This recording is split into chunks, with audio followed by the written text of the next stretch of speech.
Good morning. Hi, Donna.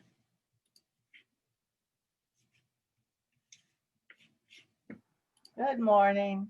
Hi, Linda. How are you? Good. Did the Zoom end a little early yesterday, or was it me? I am not sure. I cut out early, so I don't know. Oh, I was on the phone and it was a long conversation, and I came back and it was over, and I so I just didn't know what happened. Might have ended just a little bit early. You look very pretty in fall today. I'm ready for sweaters and autumn clothes. Love it. I have to walk my dogs in the morning, so I have to dress like I'm going outside every day. It's a good thing. But it does wake me up, especially in the winter. Yes. Hi, Lorna. Good morning. How are you? I am good. How are you? Good.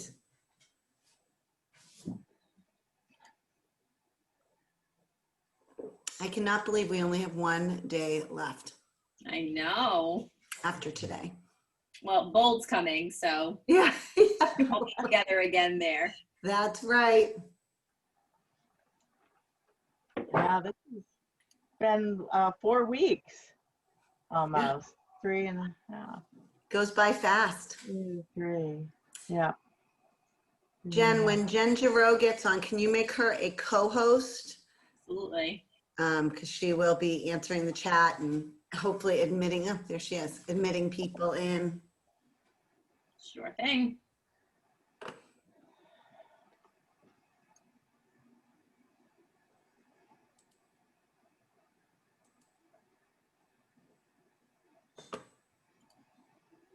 Slow rolling today.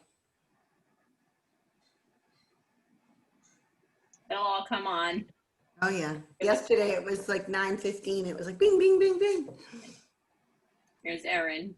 Yeah.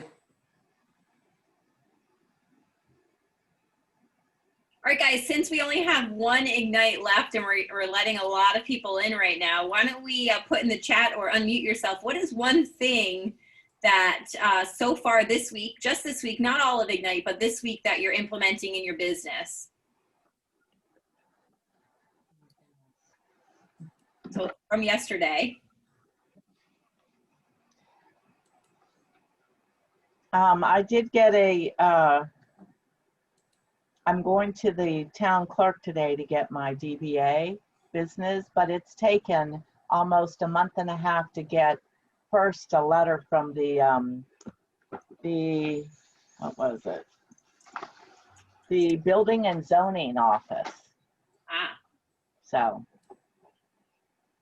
then I can open up a business checking. That's a great one to implement, Linda. Getting Yeah. started on that business mindset, right? Yeah, I just want to. Yeah. I'm getting through my receipts and making sure that I have them sorted so I can set up my chart of accounts. awesome. So important, guys. It will save you so much at tax season. Be organized now.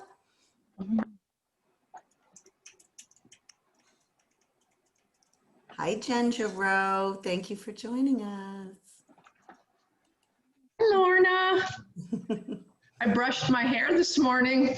Thank you. You are welcome.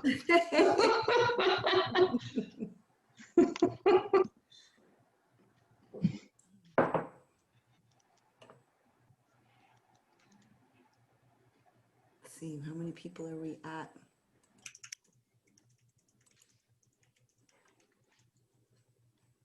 All right, Lorna, it is 9 o'clock. So should we just get started? Let's get started. All right, let me share my screen. So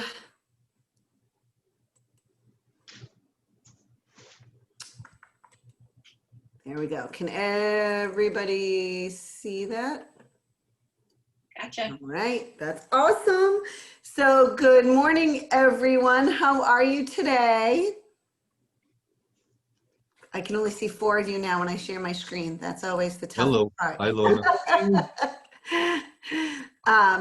So today is one of the postponed day that we had a couple weeks ago, and it is about open houses. So many of you have seen me already a couple different times, maybe here or there.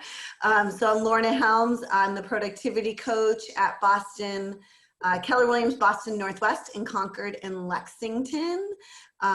Market Center 780, as Tim Lindsay would say when he talks about his market center.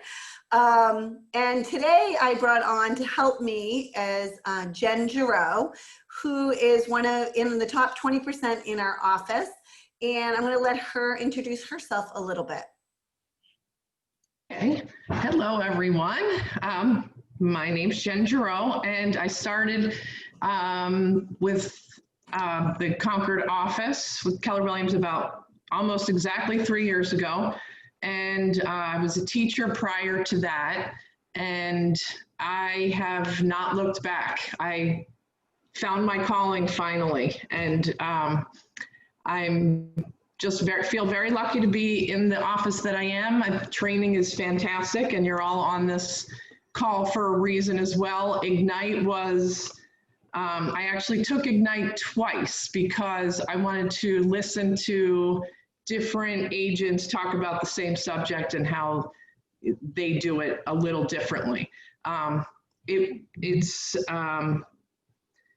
just a great program, and I hope that everybody just, is this interactive, Lorna? Can people? They can unmute and they can go in the chat box, so yes. So please do that throughout today. 3 hours is a long time, and I think talking and asking questions is the best way to learn. So I'm looking forward to doing this. Thanks for asking me, Lorna. Open houses are the best, the best.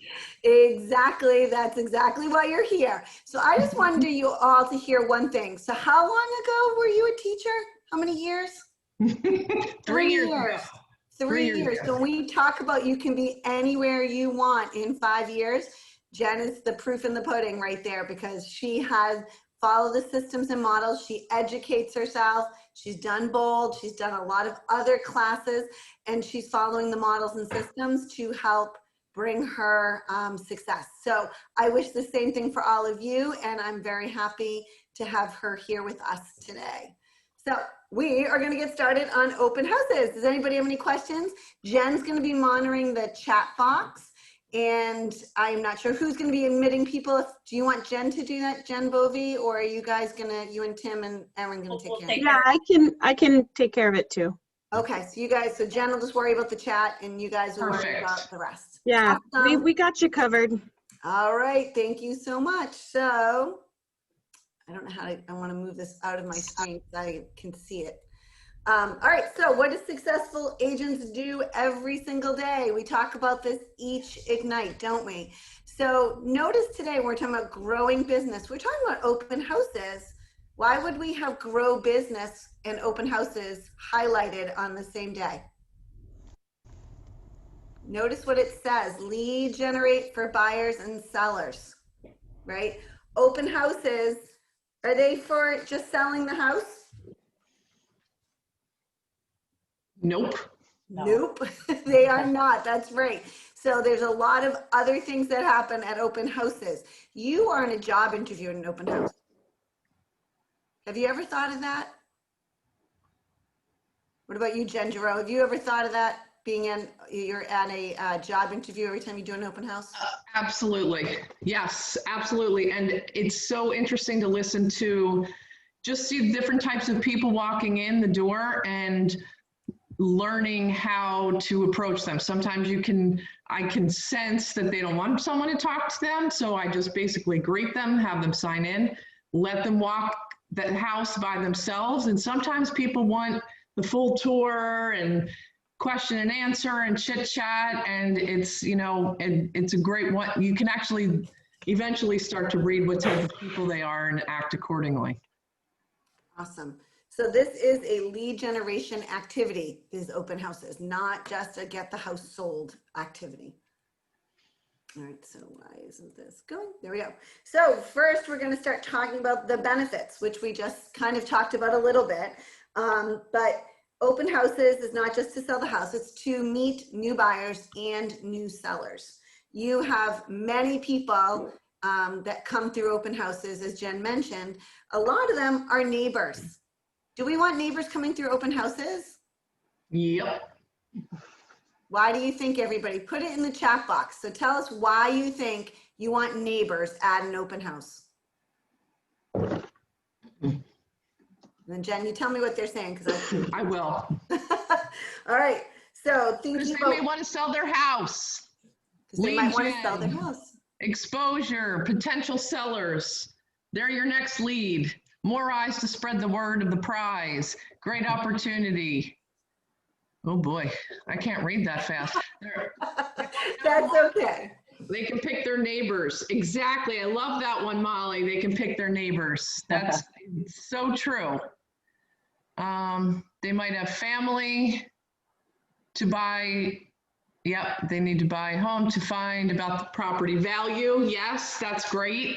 That will definitely lure people in. I handed out postcards one time that said just that. Please come to the open house, find out what your home is worth. And I'd say 2 people from the street came over, and then the next week I went and had a listing appointment. It's amazing. I mean, you never know who's going to walk through that door. And sometimes people, I hear some agents and even sellers say, oh, I don't want to have an open house. I don't want the whole neighborhood coming through my house. And I say, why not? You never know. You never know who's going to walk through that door, who might have $300,000 under their mattress. You never know. So, my opinion of neighbors coming, that's even better. Let them all through.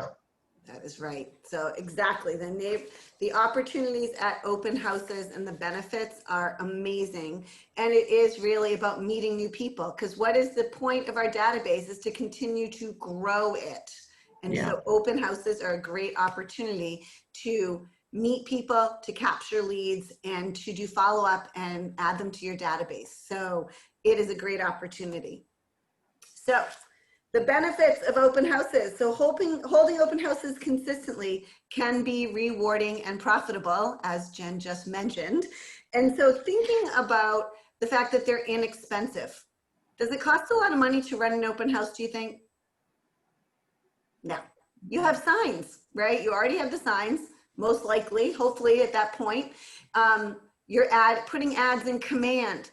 So I'll tell you a story. About a month ago, I did an open house, and it was a very last minute. I jumped in Friday night, did an $8 ad on command. I had 20 leads. I had 15 people through the open house, and we sold it that weekend.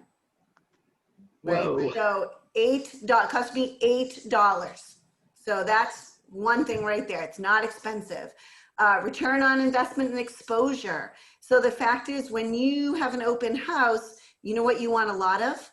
The little arrow signs. Every single street, from the main road to getting, don't say CGPS. Don't do that.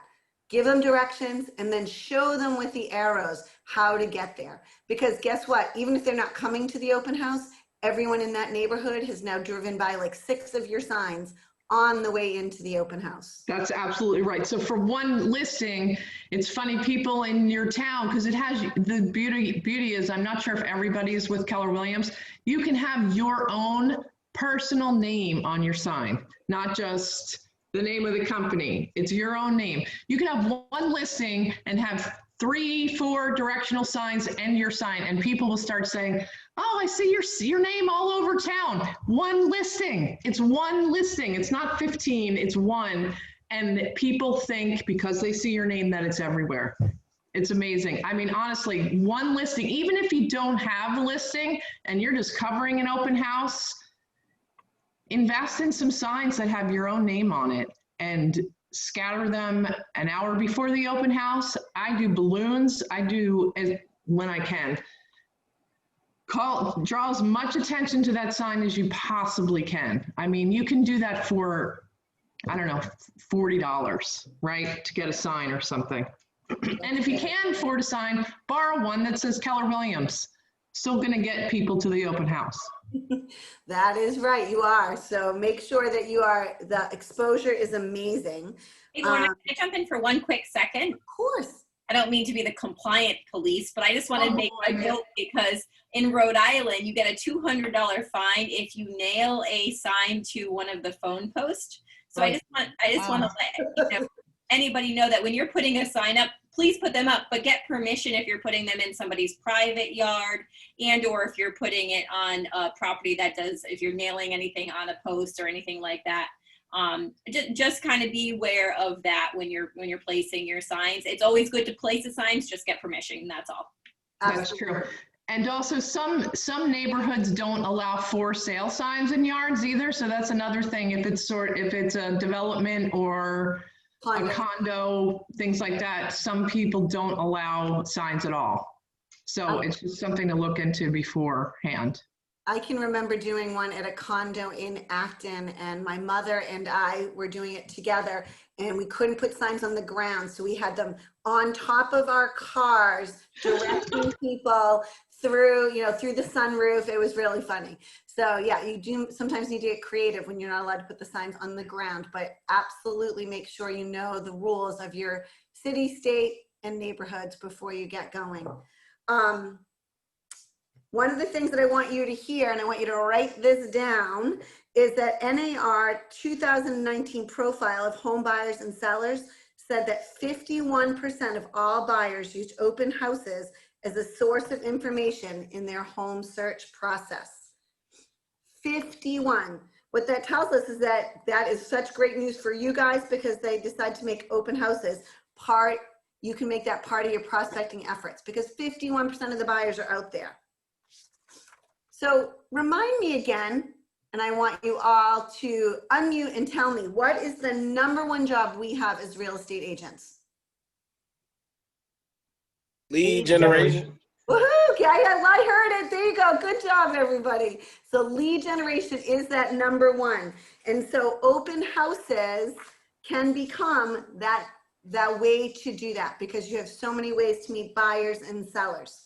And like Jen said, if you don't have your own listing, post for somebody else in the office. Yes. And I think one of the last times that I taught, we talked about talking to 5 agents in your office, get to know them, build relationships. This isn't just about building relationships with buyers and sellers.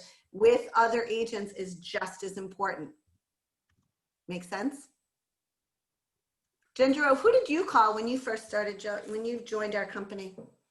Who's one of the first people you called? The OP of our office. The OP of our office. Oh, yes, I did call the OP of the office. Why not? She happens to live in the same town as I do. And here's the thing. I think that it's some of the, a large portion of the successful people in the office, new agents are afraid to ask them. They're dying to help people, right? I mean, who doesn't want to talk about themselves, right? I mean, just ask them questions. And I think it was a little gutsy that I just walked into the OP's office because she's kind of a badass. And I'm sorry, Jennifer Bovee, if I'm cursing, but she is. So I just basically, I said, can I ask you a few questions? And she came, she told me to come in the office. She shut the door and she told me some candid things. And later, I guess I heard that she was talking about me, and that's cool, right? She was just saying, I can't believe that she had the guts to walk into my office. Why not? What is she going to say? 40 years of experience to share with Jen. 40 years. Yeah, and she was dying to talk about it. So here's the thing, the worst thing people can say, and it's the same with lead generation, the worst thing people can say is, I can't talk to you right now. I love that. That's it. So open houses, we're gonna jump back to that a little bit. So open houses are a prospecting activity. I want you to hear that. It's not a marketing activity. It is a prospecting activity meant to generate future business and not necessarily to sell the home that you are holding open, even though that is the benefit if it sells. So in this section, we're going to talk about the prospecting model. Any questions so far? I feel like we're going to whip right through this, Jen. Okay, so So I'm trying to hold back, Lorna. you're doing a good job, Jen. Thank Hi, you. Lorna. Yes. Hi, I have one based on Giancarlo's question about the visitor log page. So who does get to call or keep those clients typically, and why are it's necessary to speak to your operating director, or what? So we are going to cover the sign-in sheet in a little bit for sure. Okay. And what I would say is if you are covering an open house for another agent, if it's not your listing, Oh, okay. Yeah, that's you should have that discussion ahead of time. One of the biggest ways that people get in trouble is by not asking questions ahead of time. Exactly. They're afraid. So if you just say, so if I do this open house, do I get to keep the leads? Do I owe you a referral fee? Like, what is it? Every agent runs their business differently. And so you want to ask that question ahead of time. Jen Bovey or Tim, if you want to jump in on how your offices operate with open houses and coverage. Yeah, again, same what you just said. Just ask the questions, and typically the reason that they're doing the open house is for the people coming in. But obviously there are some, if agents come in or if somebody had looked at it previously, there are some other kind of asterisks. So you definitely want to ask the questions like Lorna had said. Yeah, clarify with your individual office. And the other thing I would recommend too, if you're a growing agent and starting your business, if there's an opportunity on your on your office's private Facebook page, like, hey, I've got a condo this Saturday, 2 hours, $50, or the unrep buyers, always take the unrep buyers. Like, Yes. if you need $50, I appreciate that. The gold is in the unrep buyers. Always take the opportunity for the growing business over the cash. Always. That's my 2 cents. I'm just saying, because we see them a lot. I would rather have the opportunity to build my business than take the immediate cash. Just a thought. Play Agreed. the long game. I think also like Lorna said, every agent is different. So it's sometimes uncomfortable. I think people don't want to ask the questions, to some agent that needs help with an open house. Personally speaking, I appreciate someone being upfront and honest. An open communication is probably the best way to build relationships in your office. Instead of just doing something, going to an open house. And I've done this before. I've covered open houses for people. I didn't know if I could keep the leads or not. I had no idea. So walking into that, I was already unclear. So I think just ask the questions. And so, some agents will be very clear with you, which is also great. Just ask the darn question. And in the end, it's totally worth it. Yeah, Jen, great point. I think if you're really going to knock it out of the park, and this is what I always say, Erin and I always say to our agents that are just landing, the best thing to do is jump on your Facebook page, however your office communicates, and say, hey, does anybody have an open house that I can shadow so I can learn your standard so I can do one for you in the future? Yes. Because that way you're really watching how they deliver. Because a lot of agents will be like, yeah, so you've seen Shift, right? You've seen page 71, the 7th level open house. Yeah, I always do a 7th level open house. That's what I expect from you. And then you're like, what's level number 6? They're like, the one after 5. Like, they don't even know what a 7th level open house is, but they're asking you to do something they've never done. So exactly. ask for the opportunity to shadow so you can learn their standard, so you can execute one for them meticulously. And I always go a step further. For our program, they're required to shadow 3 before you can host your own. And there has to be 3 different personalities. And I highly recommend that you see how 3 different people do it, because the way I host an open house is different from the way Tim would host an open house for Jen. So everybody's going to do it a little bit differently. So really shadowing is a huge opportunity to really learn, and also visiting open houses and just watching how people act. I think that's another opportunity as mentioned to everybody in my mentoring group yesterday, you work on the weekends now. I hope you're attending open houses if you're not able to shadow. That's how you learn. So make sure you get out there. Any other questions before we jump into the next thing? All right. So now we are going to talk about the 3 Ps: prepare, prospect, and pursue. I love that pursue. That cracked me up. So thinking about preparing, you got to set up your open house for success. Prospect is promoting and hosting. And then pursue is the follow-up and converting the people that you meet. So the do not call registry, you want to take a look at that and make sure that you are not calling anybody who is on the do not call registry. Does anybody have any questions about that before we move on? All right, guess not. Lorna, Yes. regarding the do not call registry, if someone comes to an open house and signs in and leaves their number, is it okay to then follow up with that number or still know if they're on the registry? They are giving you permission to follow up with that number. Okay, thank you. Yeah, absolutely. All right, so next, preparing, setting up for success.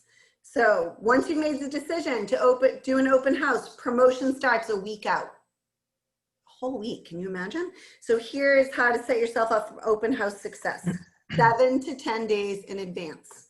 So Monday, figure out which open house you're doing and look for location and time, or volunteer to host an open house for someone else in your market center. So Monday morning, you're looking ahead already for the weekend. So who in your office has a new listing? I might even say Monday, Tuesday, because sometimes you don't always know about those new listings quite yet. But a lot of times Mondays, our agents in our mentoring group are calling other agents. What do you have coming for next weekend? They're already asking the question. Next Tuesday, we're posting it online. We're generating that call list and finding the 25 neighbors to call and tell them, hey, we're doing an open house. And again, back to that do not call list. Wednesday, posting it online. Installing, making sure you have your consumer app on the phone to share that with people, and putting a sign in the yard. So if it's a new listing, you're putting the sign in the yard by Wednesday. If it is a listing you've had for a little bit, maybe you're doing an open house rider. So that way people who drive by know that it's happening. Does that make sense? Thursday, we're posting online again. We're inviting our database. How do we invite our database to an open house? Command, my friends, command. Send out an email letting them know about it. Make sure you're returning any calls, and email property-based internet leads. So if you've been posting online and you're doing ads, you probably have some leads ready for that open house. Let's see, Friday, post online. 3 days in a row we talked about so far. Prepare market stats and comps. Jen, why do we need comps for open houses? So you can show that the price you have for the house you're selling is spot on, possibly even a little under what the market is calling for, and people think it's a great value, and that you've done your homework, and you know the market, and you are a good realtor. Exactly, exactly. Also, on that note, I also print out all open houses in the town that I'm working in.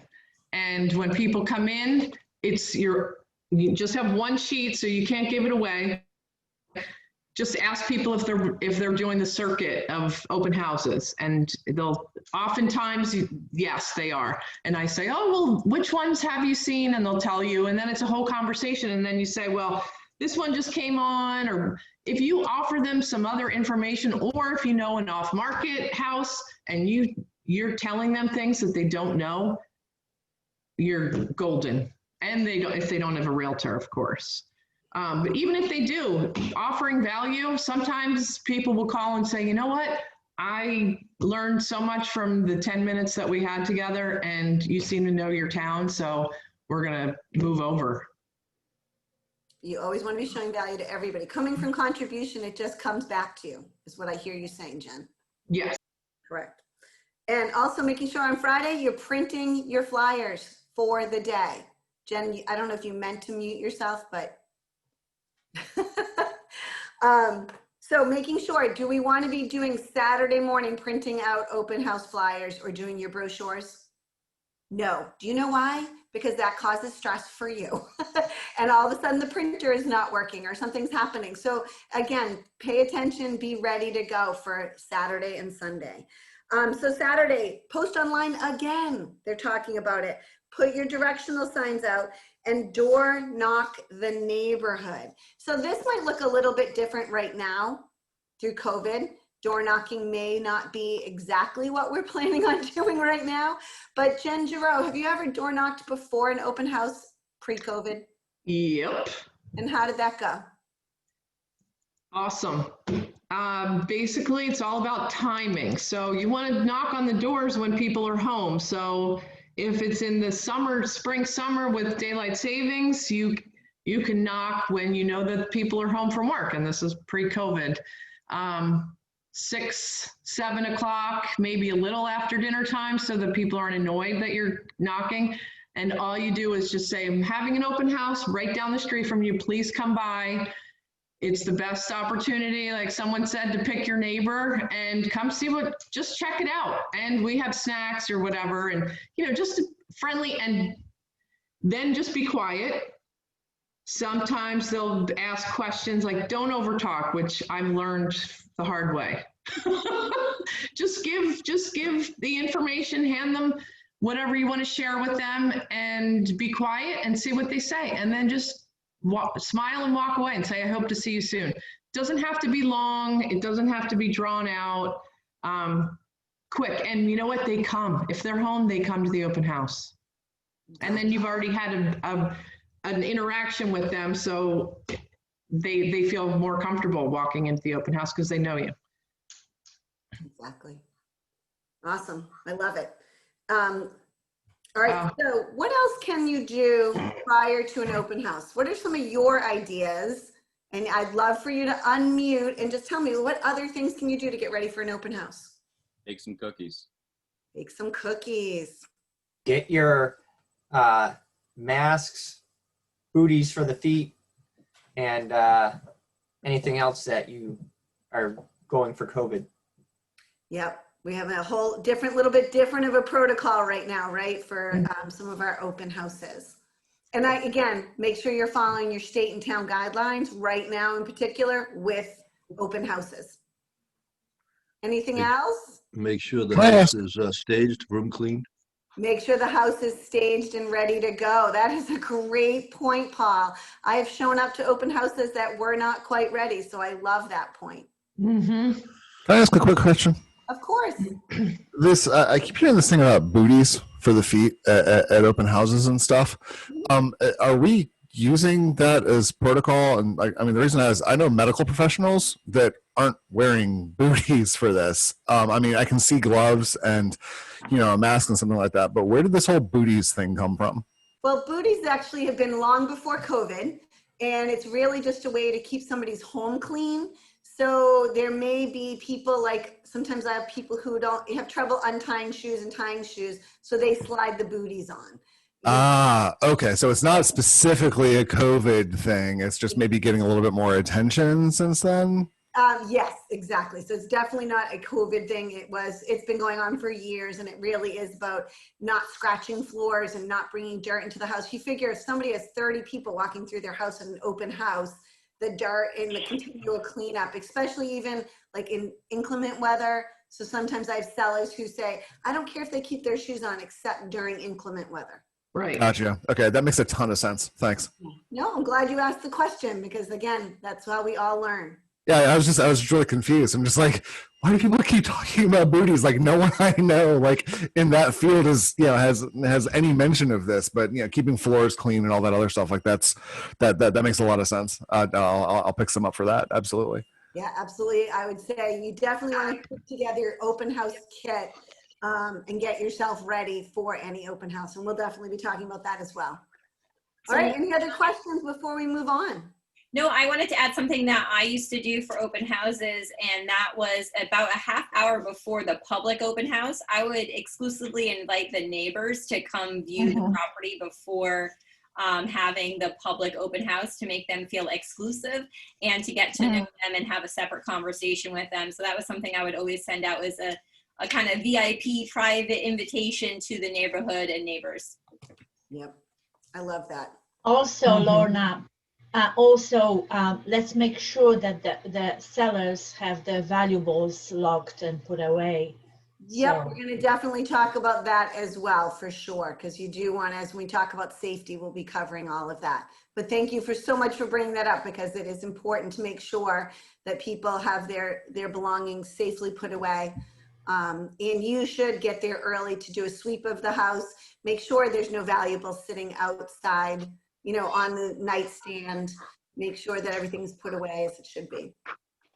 Awesome, great. Saying that the medicine cabinet should be getting some specific attention these days as well. Yep, and we do, yep. Well, let's just talk about it right now. So sometimes in open houses, people say, oh, you know, they're in the bathroom, they shut the door, they ask to use the bathroom. And, you know, most people say yes, because you don't want to say no. And while they're in there, they're rummaging through medicine cabinets looking for drugs. So I actually just had this conversation 2 days ago saying you need to put everything away, take it with you. I used to have a seller who would take her jewelry box and just bring it with her each time that we had an open house or a showing. So everyone is, you know, you hate to think that you have to worry about that stuff, but you do. So that best way to do it is just to be safe. So And also firearms. They need to be removed from the house or locked up and the key nowhere to be found. It's really, really important. And sometimes you just have to ask the question, do you have firearms? Because that's really dangerous. that's a really good point, Jen. I never thought of it. I've never had that conversation, but now I will. Guns, drugs, and personal safety. Looking forward to my first open house. Wow. Things that I do before an open house is, if it's in a rural area, I'll make sure that someone else can be there with me. I don't want to be at an open house alone for too long a period of time, or I'll have someone check in with me pretty often if I can't get someone else to be there. And the other thing I do is, because I come from a zoning background, community development, I look at the actual property on a map just to see what the zone is for it. If it doesn't have a garage, I see if there's enough room for a garage, because that's oftentimes one of the questions people ask. So I'm just looking a little further into the property, just to know a little bit more about it and the neighborhood. And I would always, it's awesome that you have that background, but most of us do not have a zoning background. So making sure that we're not representing that we can build or not build, always having people go to the source of the town hall, you know, Absolutely. facts, but absolutely not being that source. I made that mistake on my very first sale. So I always remember, okay, you can fit a 2-car garage here, no problem. Those words came out of my mouth. I will admit it. And it was not actually the case. So making sure that you are not the source. And I would say that no matter where you're hosting an open house, you definitely want to have 2 people. Yes. I never do an open house by myself anymore. I did it many years, and I think about it all the time, how unsafe that really was. You have all of you brand new agents. I bet many of you, who would host an open house to have a second person there for safety? I can't see hands, so I'm hoping everyone's raising their hand. But thinking about being that second person or having a vendor partner. A lot of mortgage people will do open houses with you. So there's tons of opportunity to not be at an open house by yourself. So Or have a newbie come in and help you out. That's right, new agents. Have a new agent. That's right. Would there be any benefits to having somebody else there other than safety? There can be a lot of different benefits. If you're having a really busy open house, I could say, hey, Jen, why don't you sign people in and I will walk people around? Or for COVID right now, I actually have somebody, until it gets colder, standing outside signing people in so that no one else is touching the pen. And then I'm inside walking, touring people in the house. So there's a couple reasons. When you have a busy open house you have 5 people walk in at once, there's no way to actually have a conversation and build relationships, which is part of this, right? Is building relationships. So if I can have Jen talking to 3 people and I'm talking to 3 people, now we're able to capture more information, build deeper relationships, and make sure they understand what's happening in the house. Hi, Lorna. I do it a bit differently. If I'm doing an open house for my listing, I like the person that's doing the open house with me to be the one that tours the house with the people. And I do the initial conversation and sign them in and sort of start building the relationship and then introduce them to the other person. Yeah. And then go on to the next person. That way, the first thing they think about is me. I love that. I love that thought process. And again, just like anything else, there's probably about 7 different ways that we could say to do this. But I love that idea that, especially if it's your listing and you're the one trying to capture the leads. So Lorna, can I interrupt for a second? I think I saw my British friend, Mike Tunnicliffe on here. If he's on here, if you could unmute. Mike and I we've done several open houses together, Riley, and Mike is a newer agent, and I hope he's on here because now I'm gonna look like a dope. Yeah, I am on here, Jen. I'm just driving, so. Oh, okay. Sorry to call you out. That's all right.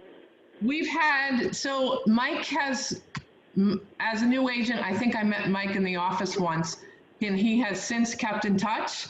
And we've covered a few open houses together. And the reason, Riley, you asked how it's beneficial. One, if it's not that busy, you have an opportunity to talk and get to know each other. Mike could ask questions, and Mike lives in a very wealthy town. I want to know Mike as well, because if he ever needs help, hopefully he's going to call me.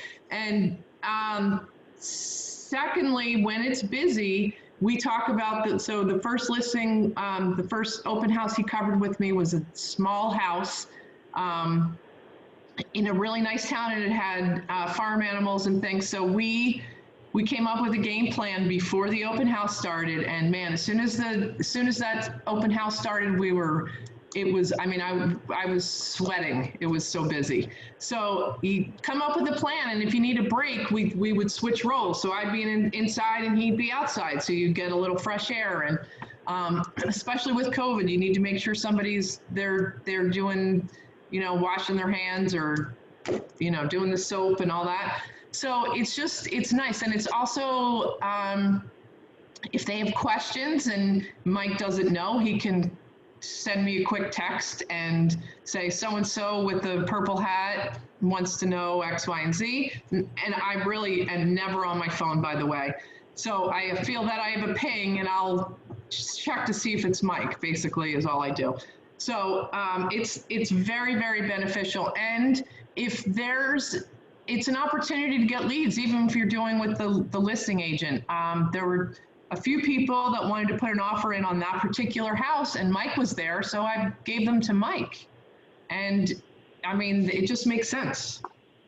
And it's I can follow up with a success based on that. I'm driving to deposit the deposit check for an offer that was accepted by clients I met at that open house. That's awesome. That's awesome. So it works in many different from many different angles. Yeah. Yes. We love yes. It. Riley, did that answer your question? Absolutely. Thank you. Awesome. Lorna, one other thing that you should do, turn on all the lights in the house. Absolutely. Yep. So we're going to talk about that as we talk about preparing. So we are going to I love that, Bill, and you're absolutely right. So let's talk about that. Preparing. I see a hand up from Donna. So I just want to see if Donna has a question for us. Yes, thank you very much, Jennifer. Oh, I see it now too. I didn't even notice it. I'm trying to be polite because I'm new. Question goes back to a conversation a few minutes ago about the firearms, because that was like something in my wildest dreams I wouldn't have thought about. So how would you bring that up with someone? Because with the current society that we What's live up, in, baby girl? What's up, little Rosie? everybody's got like a different vision about firearms and their right to have them and whatever. So they have every right to have them. I'm sorry to interrupt here. This is a hot button for me. So I'm from Pennsylvania, and there are mountains an hour from my house, and there are a lot of people that carry freely. Massachusetts is basically it might as well be a different country. So I think you just have to, for everybody's sake, you as a professional need to ask the question, do you have firearms? Or should you have firearms, please make sure they're locked up. I'd rather ask the question so I know. And basically your job is to keep people safe, not just the people coming to the open house, but also yourself. Right. Can I just say, to help on this, just because I've had it happen, and because it's one of the things that, again, I'm in Maine, so in my own home, there's firearms and there's, they're around. I do it just like you would do, prepare your pets, prepare your medicine cabinet. It's just part of the preparing package that you would give to your sellers for your open house, and it's listed. I put it right on there. If there's any firearms in the home, please lock them up or remove them for the time of the open house. And I even do a sweep, because if you do an open house for a hunter during hunting season, you're most apt to walk out to that garage and there's one rifle he forgot left, that he was cleaning, or left it against the wall or something like that. It has happened. So I sweep for those just like I would for, valuables, things that shouldn't be out. And if you find them, most of the time people that have firearms, they're not going to be offended by you just helping them to ensure the safety of their firearms, because, they're valuable to them as well. Okay. Thank you. Just again, as for consistency's sake, you ask one person, you ask all people. So again, just have it be part of your checklist, and then you're asking everybody. Okay, thank you. Great question, Donna. Thank you. Lorna, we have another question in the chat that I just wanted to make sure we handled. It says, is it okay to record visitors at an open house? I thought that was not legal. I could answer for Rhode Island. If you have any kind of video recording with sound, you absolutely have to notify any parties coming into that property that sound is being recorded. I don't know about every other state, so please check with your state rules and regs. Yep, nope, same with Massachusetts, so that's a great point. Again, I'm not checking, so thank you for bringing that up. And absolutely feel free to raise your hand, unmute, as well as the chat box, so that way we can just answer those questions right away. All right, so think about that preparation, right? You want to consider the location and the time of your open house. What's good time? I get that question a lot. When's the right time to have an open house? Well, during football season, in Massachusetts in particular, and I'm sure it's all of New England, a lot of times our open house attendance is down. It can be down during a football game. So you might choose to do an early before the football game, or a later one, depending on what time it is. If there's something happening in your town. So one year I did a 4th of July open house. I was right next to an active park in Acton, Massachusetts. And so we were there to capture people walking by. Because did you know that 50% of the people who are in an open house stop by impulse? Ooh, look at that, there's a sign. And they stop by. So you want to be able to capture any activity or anything that's happening in your town. So you want to pay attention to that. A lot of times if you're in a commuter location, we do commuter open houses. So it's later in the day, sometimes 4 to 6 or 5 to 7 or whatever it works out to be. Right now it's getting dark, right? We're turning the clocks in less than a month. So now it's going to be dark at 4 o'clock. So do you think you want to be doing a 3 to 5 open house? Probably not, right? In the dark. People want to see the house. So Jen, do you have any opinion on what a competitive time is? Yes, I do. So I think you're absolutely right about sports season, especially football season. I scheduled one a couple of weeks ago, and it was the opening weekend, and that was really, I thought I was done, just because we haven't had sports for a while, so I just was off my game. And what I found was we had serious buyers coming through the open house. And I ended up we accepted an offer from that open house. So the people that were there, one, didn't really care about sports, or they were there because out of necessity, because they needed to buy a house. So it could go either way. If I were to give my recommendation, I would schedule it around football. Don't have it during, football season, during the games. I'm talking in circles right now for some reason. Also, what's the other thing about open houses? Well, I also have ADD. I don't know if you noticed that. Actually, Jen, last night I would have preferred to be at an open house than watching the game, but each his own. Either way.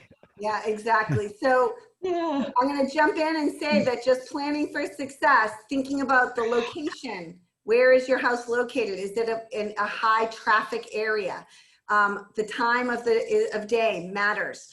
Traffic. So in the old days, meaning when I first did real estate 27 years ago, Sunday was only the open house day.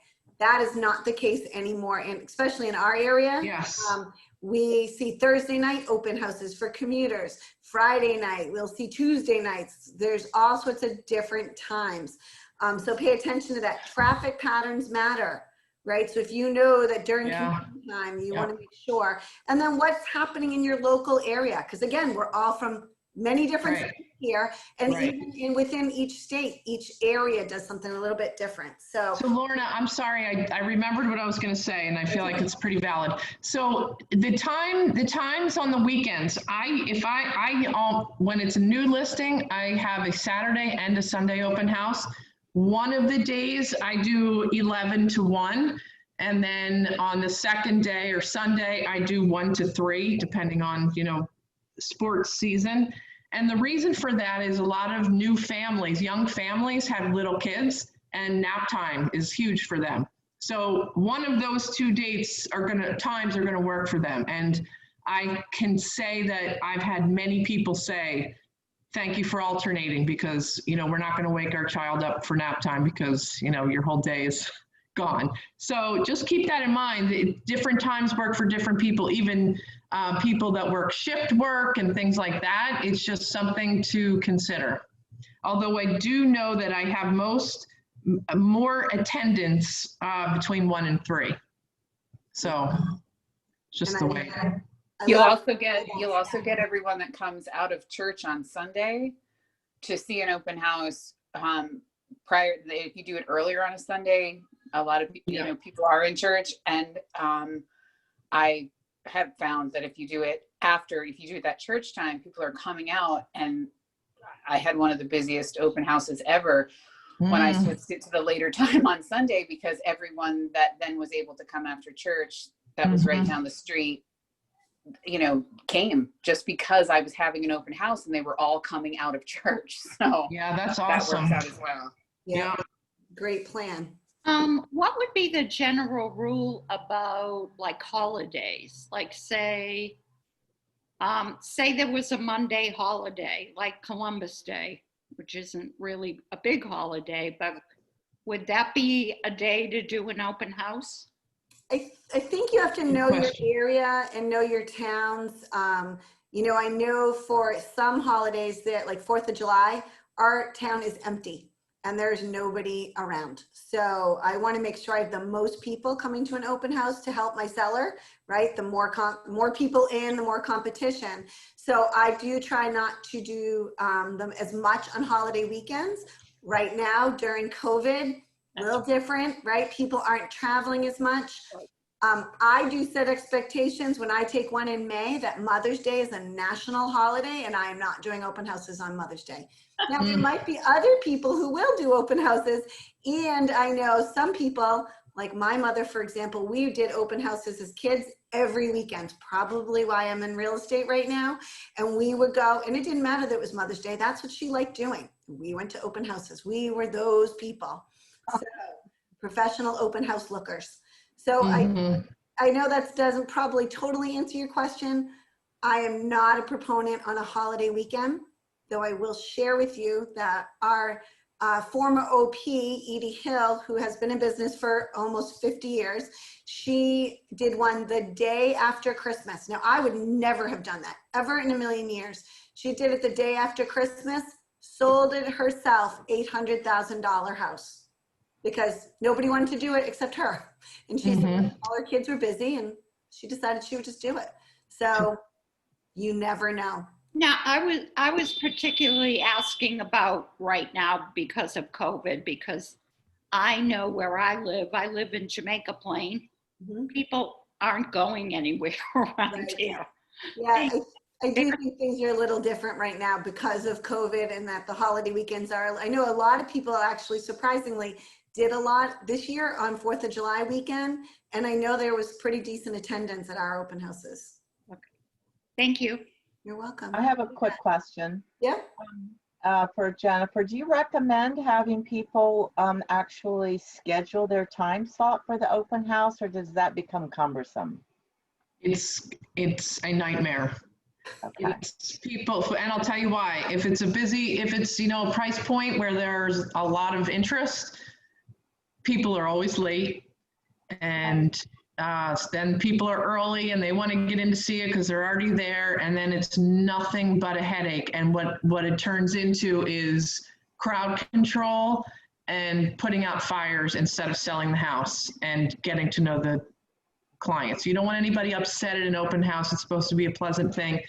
And I'll tell you what I did actually with Mike, that small open house, that small house a few weeks ago. Mike was inside and I was outside, and I was basically, so people don't want to wait in line, right? They're coming to see house. It happened to be a beautiful day. So there were a lot of people there, and I just said, please feel free to walk the property, and when it's your turn, I will call you. So what I ended up doing is giving people numbers as if you're in like the waiting for the lunch meat line. It's fun. So they were random numbers too. I had a clipboard and I would ask somebody, okay, what's your lucky number? And when they were next, I called their lucky number, and it was like, it's so much, if you make light of some things in an uncomfortable situation, because everybody wanted to put an offer in on this particular house, it is what it is. And just to ease their stress a little bit, make it fun. I hope that answered your question. Yes. And that does make it fun. I love that idea. So Jen, we're going to talk about role modeling for door knocking. So again, right now, maybe not be how we're going to be doing this because right now with COVID, I would say that door knocking is probably something we're not doing. But in the future, we're going to be doing it. So I think we should practice it. So Jen, will you be that person I'm knocking on the door? Yes, and I will tell you a door knocking story when we're finished with this one. All right, awesome. So I'm going to knock on the door. Did you hear the knock? Who the hell is at my door right now? Jennifer. Hi, Jen. This is Lorna Helms from Keller Williams Realty, Boston Northwest. How are you today? I'm fine, Lorna. How are you? I'm great. I'm at your door because Jen and Steve asked me to invite you to the open house at their home at 123 Main Street on Sunday at 1 o'clock. Oh, I saw that sign there. I can't believe they're moving. I've known them for 20 years. I know. It's an exciting yet sad for them a little bit, right? Bittersweet. Yes. Well, they actually have the same layout as me. I'm curious to see what the house looks like. So what time is it? It's at 1 o'clock. And I would love if you wanted to bring a friend or a relative that you're thinking it might be interested in your neighborhood. So all those people who said, oh, I love the layout of your house. Like you said, it is similar. So feel free. Yeah, great. I will come by. Are you going to have cookies there? I might have cookies in individual bags safely handed. Oh, you're so good, Lorna. Okay, I will be there. Thank you. Excellent. And Jen, let me ask you, if you were to move, where would you go next? And when might that be? Oh, I would probably go near my daughter in Virginia, and probably before she has her first grandbaby. She's 18, believe me, and I don't want that to be anytime soon. Okay, so maybe not right away, but you want to get settled and down there as part of being part of that future with your daughter. Yes. I love that. All right, great. Well, I will see you on Sunday at 1 o'clock. Thank you, Lorna. All right, you're welcome. That was pretty easy, wasn't it? Right, and non-threatening, and of course, luckily I had a friendly person on the other side, so that worked out great. But Jen, tell your story about door knocking. All right, this happened literally Monday. So I was on Sunday, I was driving with my family down a road in town, and I saw a dumpster. I love dumpsters because that is like gold for me. Either they're remodeling and they're not moving, or they're cleaning their house out after 10, 15, 20 years and they're moving of it. So my daughter actually said, oh, Mom, there's a dumpster. And I was like, all right, I'll go by there tomorrow. Usually when they're in the car, they hide, they sink down in the seat because they're mortified. Anyway, the next day, Monday, I pull in the driveway, I put my mask on, I knocked on the door, and then I stepped back like 10 feet and then just waited. So the woman answered the door. And she said, Hank, she saw that I had my mask on. She said, hold on, let me put my mask on. She came outside. I stood way back. And I just said, this is going to be a weird question, but are you moving? And she was like, yeah, how did you know? I'm like, because you have a dumpster outside of your house. She called me yesterday. I have a listing appointment tomorrow. Unbelievable. It was a 10-minute conversation. And this is probably the third or fourth time I've had business from it. Not exaggerating. She is known as the dumpster queen in the office. Which isn't, the best nickname, but believe me, I've had worse too. So I think I wouldn't say door knocking a street would be okay, but if you have a listing here and you want to do either side of the house, just be careful. Step back, don't intimidate anybody, don't stand by the door. Just step back and give them some space. And sometimes people they'll come to the door and just say, I don't want to open the door. And I'm like, that's totally fine. I'm just going to leave something here. I have an open house 2 doors down. I hope to see you. Perfect. That's it. You just have to be respectful. I love that. So any questions before we move on? Everyone hanging in there okay? You ready to do an open house? All right, we have a little bit more to talk about. So we talked about prepare. Now we're going to talk about prospecting. So social ad campaigns, right? Making sure that you are putting together open houses on command. You can advertise there. So that's part of your prospecting. So name the campaign, select a goal, and choose social media platforms where you want to market your ad. So is everybody going to take a second? I'm going to share my screen. I have command open. Can everyone see my screen? All right. Don't look at all the tabs I have open. I'm trying to keep that covered. So if we are here, right, and we're talking about a paid ad, we can create a new campaign. Create a new campaign. Social ad, right? So we want to say social ad. I am going to do, let's see, where is advertise my listing? And where do I want to put it to? I'm going to choose Facebook. All right, I got to move this up a little because I can't see. on my screen. I'm gonna move you guys, move this. All right, sorry, having a little problem because of screen sharing. I can't get it in there. Sorry, hold on one second. And then you just click on set up campaign. That's the next step. The screen share takes up a little space, everybody. All right. Do you guys, right here at the bottom where can you see the thing where it says set up campaign? Because I cannot because of the screen share. So you're gonna click on that. So you're gonna click on that and you will be able to, and if I can figure out how to move this, if anybody has any help with this, let's see. There we go. Set up campaign and then advertise listing and then set up campaign. Why is that? Oh, Michael, I had to name the campaign. Open house 1, 2, 3 Maine. Okay, is everybody with me so far? Yes. All right, so you hit set up campaign and then, so you're gonna choose a listing. So we could say Indian Road, Tewksbury. Search. All right, let's see. Jen, do you have a listing? 13 Temple Ave in Hudson.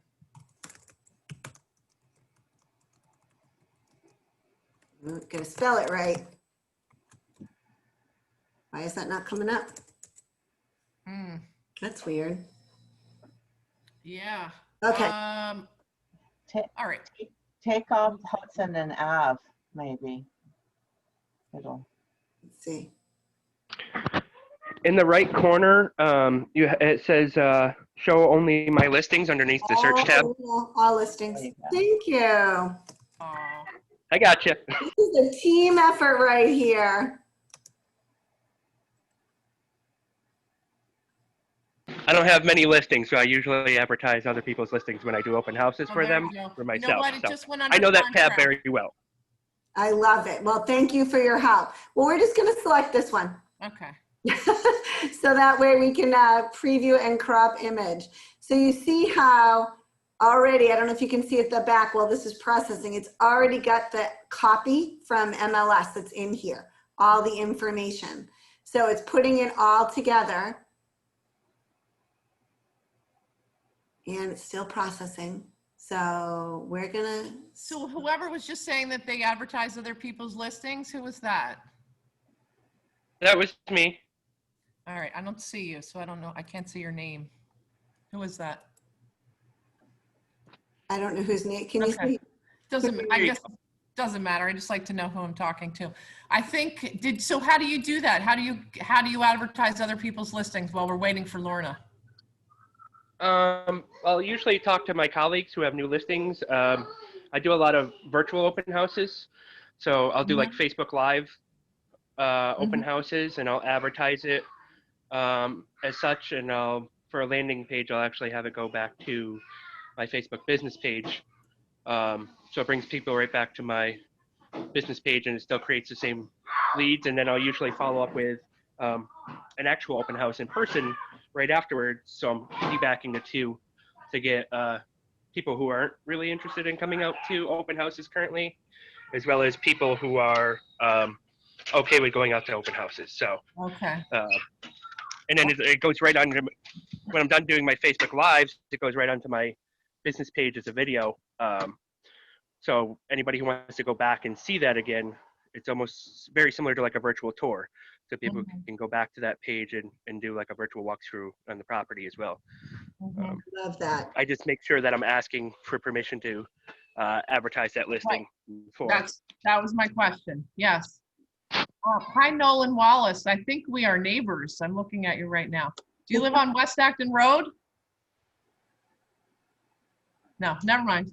The handlebar mustache. I guess I assumed there were only one person named Nolan with the handlebar mustache.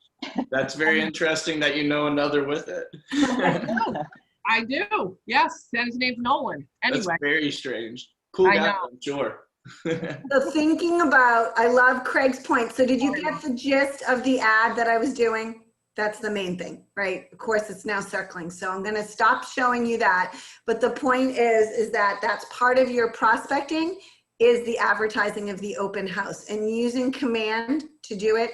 And did you see it was I picked a listing that wasn't even mine, actually in a whole nother state. Don't do that. But pick one from your office that you have permission for. And I know that if I called Jen Giroux and said, Jen, can I advertise your listing for your open house this weekend?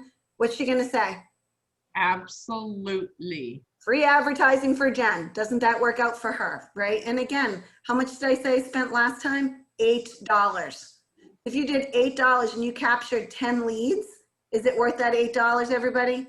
Yes. Yeah. Absolutely, absolutely.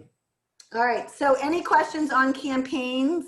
I know that was a quick tour. I would highly recommend you look at like a Marty Miller or Jay Cermak. They do some great videos on running campaigns in command. Lorna, can you do that for coming soons or only active listings? If it's not in MLS, I believe that you need to have an active listing to do that. But I'm sure somewhere on there, if we went back to paid ads, you would be able to add in information about a property. You could click on social ads and it gives you other choices. So you could do event awareness for open houses. Oh, That might be excellent. what Thank you you. want to do. So you could just add in the pictures. The nice thing about doing listing that's on the market is all the information feeds right into it, which is really helpful. Just a little less work. But yep, you should be able to do it coming soon, no problem. Just make sure you have a contract signed and follow your MLS rules. Excellent. Thanks. Yeah, I have a listing that they don't want anything to happen until they've moved out completely and done a full deep cleaning. But it's happening election day. So what they want to do is, I'm sorry? That's when they're moving out, is on election day? They're moving out the day before election day and they're doing deep cleaning on election day and then getting pictures on Wednesday. And then they want to go live on Friday and do open house on Saturday, Sunday. Okay. So it's going to be, yeah, way Western Mass. No, I love that. So it's nice. First of all, I just want to point out he has a timeline and a plan. So now for all of your advertising, thinking about that coming soon ahead of time is a great way to do it. Again, follow your MLS rules. There are specific MLS rules in most MLSs about coming soon signs and advertising and showing property before it goes live. Right? Any other questions or comments? Campaigns are a great way to do this. That's what I'm going to tell you all. The leads are amazing that come through there too. I mean, I promise you, if you advertise through command, you are going to get leads. I guarantee it. I love that. All right. So onward. Whoops, I'm jumping way ahead. So we're still in prospecting, right? So the prospect stage is about hosting the open house and capturing the leads. So first of all, as we talked about, when you get there, we're getting there not flying in on 2 wheels last second if the open house starts at 1. I try to get there at least 15 to 20 minutes early, right? Want to make sure that the sellers are out because sometimes the sellers are still in there. Oh, I just want to clean this last one thing. Oh, I just have to get the dog out. Oh, I just have to do this. I just have to make one more bed. Sometimes they need our help. So getting there a few minutes early sometimes helps that. Making sure that all the lights are on because we don't want people, especially right now in COVID, touching lights, touching anything. So making sure all the lights are on. Making sure that if it's warm, your AC is going. If it's cold, the heat is on. Or if it's a beautiful day, the windows are open, the breeze is flowing. So making sure all that. Making sure you have time to get the house ready before you're putting the sign out that says open house. Mm-hmm. Because if you put the open house signs out on Main Street and then your 3 other open house signs, all of a sudden people are coming in before you're really ready. So be ready, then put the open house signs out. There is, again, so many ways that different people do different open houses. We have agents who have a whole open house bag someone I'm thinking of in particular, he has a little Bose music, and he has specific music he plays. He has little bottles of water that he gives out. He does make homemade cookies. And what else? And he has special client cards. So I have never given food out at a public open house, except on holidays. I'll do like treats, like candies, like little Hershey Kisses or something like that. Because I don't want cookie crumbs in the house. That's really why I don't do it that way. Broker tours, I feed people all the time. But everybody does it different. So you want to have yourself ready. You want a pen, piece of paper. If you're doing sign-in sheets on an iPad, want to make sure you're on the internet. Jen, what else do we need to do to prepare and get ready to promote that, host that open house? Anything else you can think of? Yes, being early is I just want to reiterate that it is you are it's so stressful if you are running late, and it just creates a whole snowball effect. So you want to be as prepared as possible and always leave earlier than you think. And also, I will say same thing with ending an open house.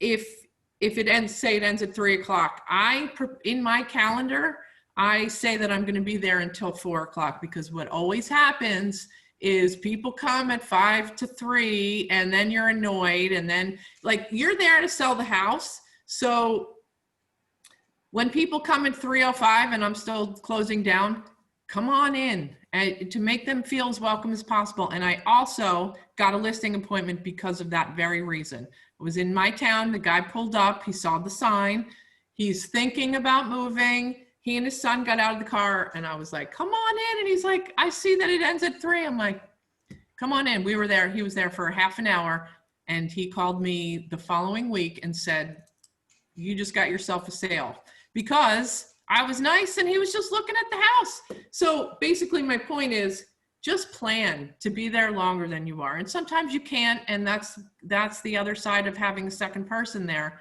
If you need to be out of there, make sure the other person can stay a little longer, because you know. That's a great point. That's a great point. Yeah. I love that, because I am famous for rushing, saying, oh, I can fit all this time and I can leave right at 3 o'clock. It does not happen. So making sure you time block enough time for that open house, it's a great point. And sending the list never does. Things to the seller the day prior to the open house, it helps a lot too. Say that one more time, Sheree. The list of things to do to make it ready. I mean, if you can send the list to the seller, that would help a lot in the last minute stuff. So that's what I did. I sent a list. Hey, you need to do this, this, this, this, this. And then when I arrived the next day, it helped me a lot. And I took rest of the stuff. I took care of it. I love that. And that's perfect. So communicating with your seller. So you're at the open house. You want to build rapport. You want to greet everybody that walks in the door. So people aren't just walking in and walking around. You want to make sure you're making eye contact. You should, wave right now. But in the old days, I would say you want to shake hands with somebody and have guests sign in. So people can do a printout of a guest sign-in sheet. You can do on an iPad, and I will show you in a few minutes how you could even do it with command. So there's a bunch of ways to do that. You want to qualify leads by asking questions. So if Jen walks in and I see her and we introduce each other and I say, oh, how long have you been looking, Jen? How long have you been looking, Jen? We just started, we just got pre-approved and we're just starting the process. Oh, awesome. Who did you get pre-approved with? We used Van Dyke Mortgage. Oh, awesome. I've heard great things about them. And is this your very first weekend out looking, or have you been looking at open houses for a while? I've been looking online. This is the first one that I could bring my husband to, because now we're officially looking for a house. I love that you waited until you had your pre-approval and you were prepared and ready to go. So what brings you to this house today? What made you pick this one to come to? We love the land in the back, and we would like to kind of do our design our own kitchen. So I love that it's a little outdated and we can make it our own. Oh, that's awesome. Well, listen, I'm going to let you look around the open house, and here's the brochure, and I'll look forward to talking to you when you got through the house. See what you liked about it. Thank you. That was just a really quick, but asking the probing questions, right? Finding out she's willing to talk to me, first of all. And second of all, now I know she has, you know, I didn't ask the one question, which is, what should I maybe have asked, Jen? Are you working with an agent? There you go. Are you working with an agent? Thank you. Right. Do you have a buyer agent? Yeah, they were very nice and willing to talk to me. And usually when you put them in the sign-in sheet, you find out. So have your guests sign in. Try to take one-on-one time with everyone that you can. And one of the things that I love is that you can provide value by showing them a neighborhood snapshot. So you can utilize command. You can have your computer right there to show them what else is there. Like Jen said, have comps, have other houses that are on the market. And don't use the word comps just as a side note. I don't know what it is. That's our lingo as comparables, but we need to make sure that when we are at an open house or talking with the consumers, that we're we're using regular language, not our little acronyms for everything. The other thing I want to say about sign-in sheets, I've done, the tablet sign-in. I find when open houses are really busy, it takes a long time for people. So sometimes I will also have a clipboard, and I will, in the first line, I will fill out, and I will use my real name and just show them exactly what you want, how you want them to fill it out. And you fill out every section of that so that people can copy. And it's amazing. People do fall in line. It's really amazing.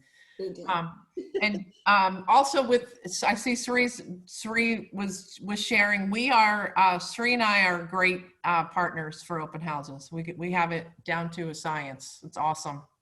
Awesome. I love Thank it. you. And so, Mona, yes, I heard a I question. have a quick question. Yeah, do you ever ask the buyer what they did not like about the house? Absolutely. Yep. So if they say, oh, this is, as they're leaving, like, well, what was something that, what did you like about it? Or, is it for you, right? Is this fit what you're looking for? And they'll pretty much tell you right away. Well, we like the land and we like that we can update the kitchen, but the bedrooms are really small. And so we're really looking for a house that has bigger bedrooms. Okay, great. So you always want to go 3 deep on any of the questions that you're asking. And that way you can get a little bit more information. But I do want to know, because if I have the house on the market for a little while, so I'm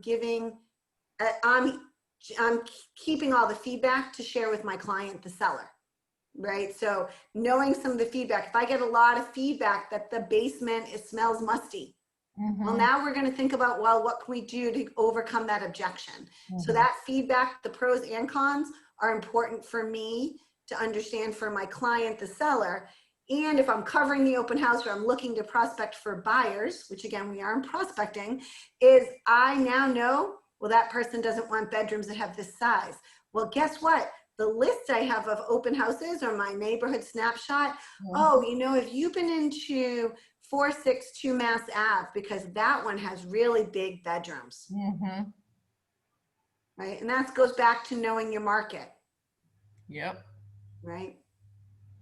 Great questions. Any other questions before we move on from the prospecting part of this part right here? Okay. All right. Keep it going. All right. Let me just check for a second. All right. So we're going to take a break in 5 minutes, just so y'all know. Give me 5 minutes and then we're going to take a break. So prospecting, capturing the lead. Make sure you have a sign-in sheet. There is a sample one in your toolkit for Ignite. So you could utilize that one. You could use Command Mobile or Kelly, right? And you could put the prospect's name right into your database. Does everybody have Kelly downloaded on their phone? Yeah. Yes, right? Okay. So making sure you could put it in that way. And then one of the things as I was getting ready for this class that I thought was, oh goodness, I didn't mean to do that, that you could do is you could actually do a sign-in sheet of the listing utilizing Command. So I want to share that with you because I thought this was so cool. All right, so you're going down here to consumer. Everyone can see my computer, right? Yes, Jen? Yes, I'm sorry. Yes. That's okay. Yeah. Would this only be if they're not working with an agent? No, you can have everybody sign in. So I always want to know who's been at the open house. If there's ever anything that does go missing, if there's a problem, I need to know who is in the house. So Right, I have every exactly. single person sign in. And also, if they are working with an agent, I ask them to put the agent's name there because you'll want to follow up with them. Exactly. Exactly. All right, so we're right here. Everybody see this, right? On landing pages, we're going to create a new site. I'm just doing a standalone page. I'm going to create the page. Wait till you guys see how easy this is. I was blown away this morning. All right, so the first thing is, let me see if I get this right, listing. So we slide the little widget over and drop it. Ooh, pretty, right? Okay. Next is the lead form. We want to put that on the bottom, so I'm hoping it goes in there. Let's see if it went in. I had to do this earlier. Nope, it didn't. So lead form, making sure that you drop the lead form in. Now, ooh, right Wow, there. that's this time, awesome. Isn't it? Oh, wait, it gets better. You're going to love this. So configure widget. I'm going to browse listings. So for a listing that is contingent, see if it works, search. So I'm going to click on select. Now notice, save and apply. I pulled all the pictures from MLS.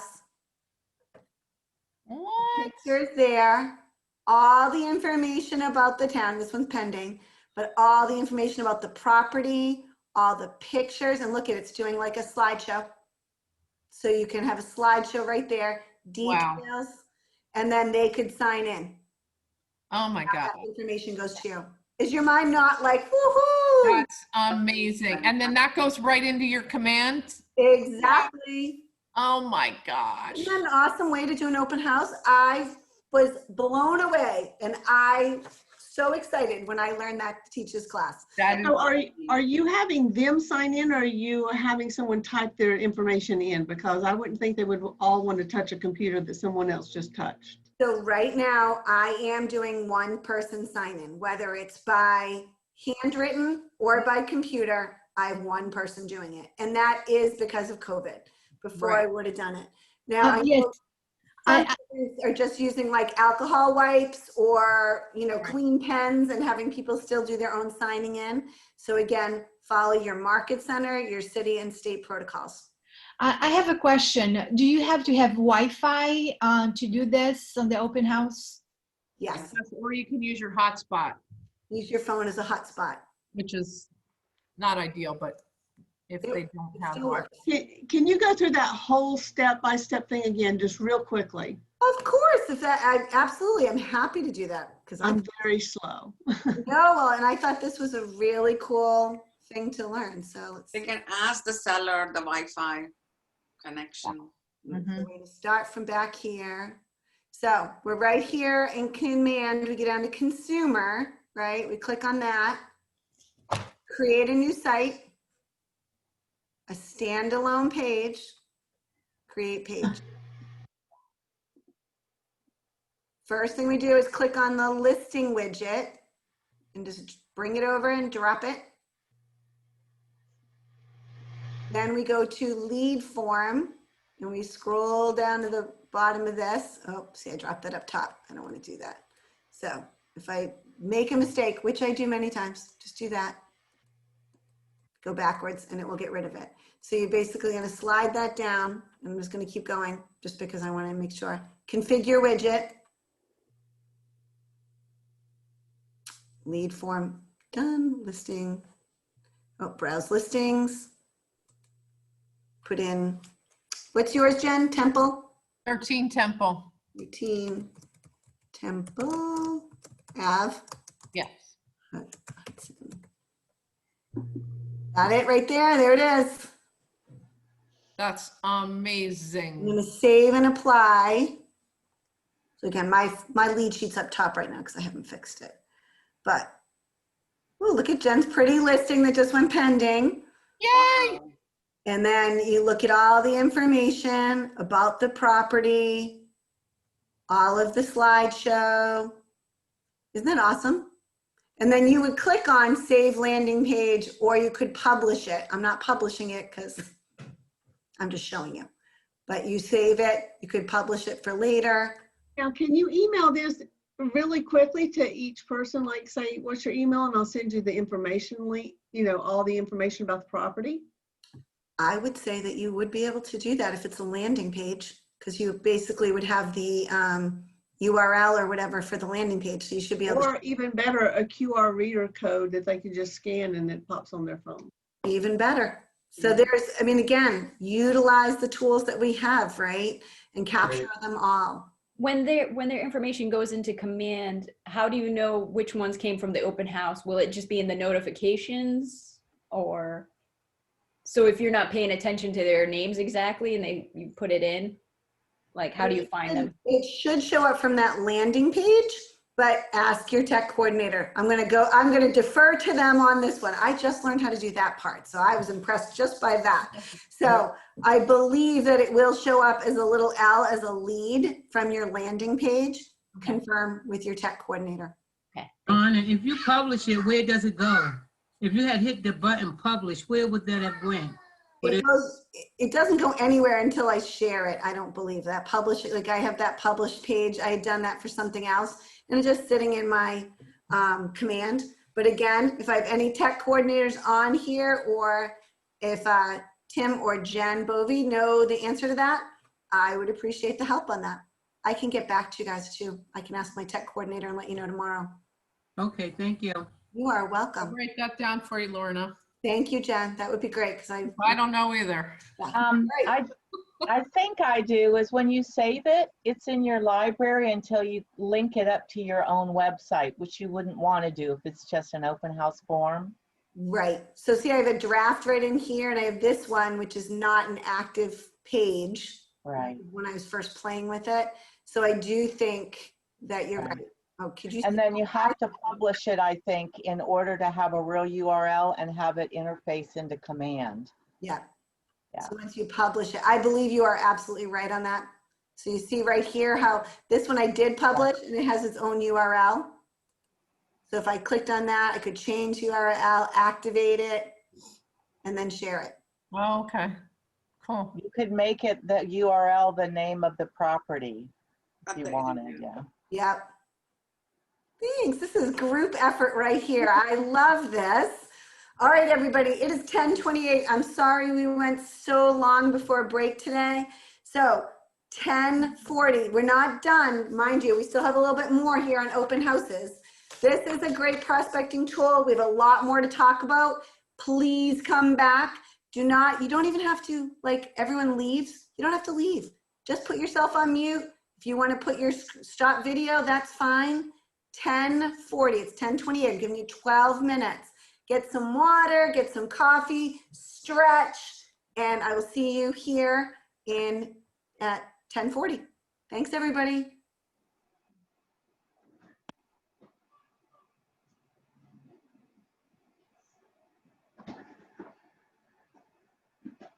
Hi, Lorna. Lorna, we're getting some questions about how long the Facebook page will be for Ignite. I don't think we have a date that we're going to archive it at this point. So I think you can still have access to it. And, you know, if you're brand new today, just joining us for the first time, if you're not part of the Facebook group, I posted the link to join. Will accept you, and you can go back and watch the classes again. And you can invite other new agents that you know to join it as well. I think we would probably archive it at the time that we start a new session. So it probably will be up for a while. All right. Awesome. And all the material is there too. Yeah, all the materials are in the units. And if I have to do any cleaning up to the units, I'll probably be doing that in the next week or so, but they should be all up to date at this point. It looks awesome, Erin, and I appreciate that because I've actually had somebody ask me that yesterday, so that helps. Okay, good. Awesome. Thank you. That was part of my question. How can I go back? I'm E from Boston, by the way. Oh, hi. Nice to meet you. New agent. Yay. I love my market center. That's awesome. So you're in Boston Metro with Donna as well? Yes. I actually showcase properties, so I guess I'm on your group, but I'm Metro. Showcase property. Okay, so who's your team leader there? Alicia, I believe. Okay, awesome. Vibrant and Donna, I love everybody. Great. So I love to hear that. When you love your market center, that's the best place to start, honestly. Yes. The best place. It took me time screening everybody. I'm one of those. But once I connect, I love everybody. Awesome. What is your name? It's finding this valuable. It's all jumbled into one place. What is your name? Eve. Okay, gotcha. Well, welcome aboard. And it is 10:41, so we are scheduled to get going here. Who's ready to wrap this up? All right, you know what we're gonna do right now, right? What are we gonna do? We're standing up. Everyone stand up. All right, stand up. Shake it all out. Shake it. Come on, Jen Giroux. Shake it. Right? All right, and shake to the left, shake to the right. Oh, I did that wrong. But this way, just shake it up, twist it out. All right, sit back down. Whew. All right. Riley, I noticed you didn't get up there, mister. I got all my shaking out during my break.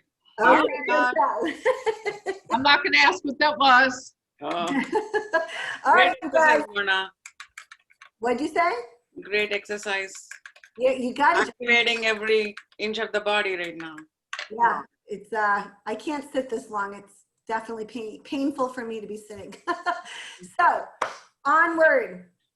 Next, we're prospecting. We want to talk about safety for a few minutes. And I know we did cover some of this, but I want you guys to think about the important pieces of safety. So the first thing is when you go to an open house, park on the street. I know it's not as convenient, but you can pull in the driveway, get your stuff all out, and then park on the street. Why do I say park on the street, Jen Giroux? Quick getaway. Quick getaway. You want to be able to get out of there. Meet the neighbors. We already talked about that. Make sure you get to meet the neighbors. When have people coming in the house, do not turn your back on them, right? You want to always have eye contact, which again, another reason for 2 people, right? Because you can only, if there's a lot of people. Establish an escape route. Yep. So I just want to say, I know all of this sounds scary. It is just to be careful. Right? The fact is we are the only industry that invites strangers to come visit us at a property by ourselves. Yep. Right? Or we go into strangers' houses that we've never met. So this is not to scare you. It's just to make sure that you just be purposeful and think about these things. So I just want to point that out. Yeah, a couple things that I'd like to add, Lorna. So yes, you're right, park on the street. Sometimes if it's a busy road and your only resort is to park in the driveway, make sure you turn you back in so that you don't have to reverse out if you have to get in there. And the other thing is position your car so that you are not going to be blocked in by somebody. Exactly. It's just thinking ahead. And the other thing is going into a basement. If you are taking someone down there, never go first. Always let the person go ahead of you because you never know, they can push you down the stairs. And I hate to say that, but that's the honest truth. I grew up with 2 brothers, and believe me, I learned the hard way. And not get down the stairs. I also wanted that escape is thinking about, like, if I'm in a room. So I have people go into the bedrooms and I stand at the door. Right? Exactly. And always, always, always trust your gut. If you feel something's off, it probably is. That's right. Let somebody know where you are and when you'll be done. So that's actually part of showing and open houses, right? So a lot of times I let my family know this is where I'm going to be. Or if you're on a team, let your team know. Make sure you're. And that never go in the basement with the client. Yeah, I have heard other people say don't go in a basement with a client too. And I think that if you're choosing to go into the basement, let them go first, like Jen said. Right. I've heard that before. Don't go into a basement. Make sure your cell phone is charged. And make sure that you take an open house safety class and or, you know, with your market center or Massachusetts, we have them actually as CEs. But it is just a good idea to have some strategies around it. And another thing, it is okay to call the police if you're uncomfortable. Honestly, I've done it. I walked into a vacant house one time and I was just checking on something. So no, I wasn't meeting anybody there. It was my listing. And I went in, it was the dead of winter. There was a ton of snow on the ground and there was a really weird noise going on. So I was in the basement and I heard it upstairs and I was freaking out. So I had my phone, I called the police and I said, look, I'm not sure if this is an emergency, but my heart is racing and I'm really scared. There's a noise going. The police came in 2 minutes and I hate to say it was the heat turning on. So it was making like these clicking noises ahead of, it was an old house. So anyway, it was everybody got a chuckle out of it. But And better to be safe than sorry. that's what the they whole said. point, You know right? what? That's what we do. We'd rather have the call than to have a tragedy. So anyway, don't be scared to call.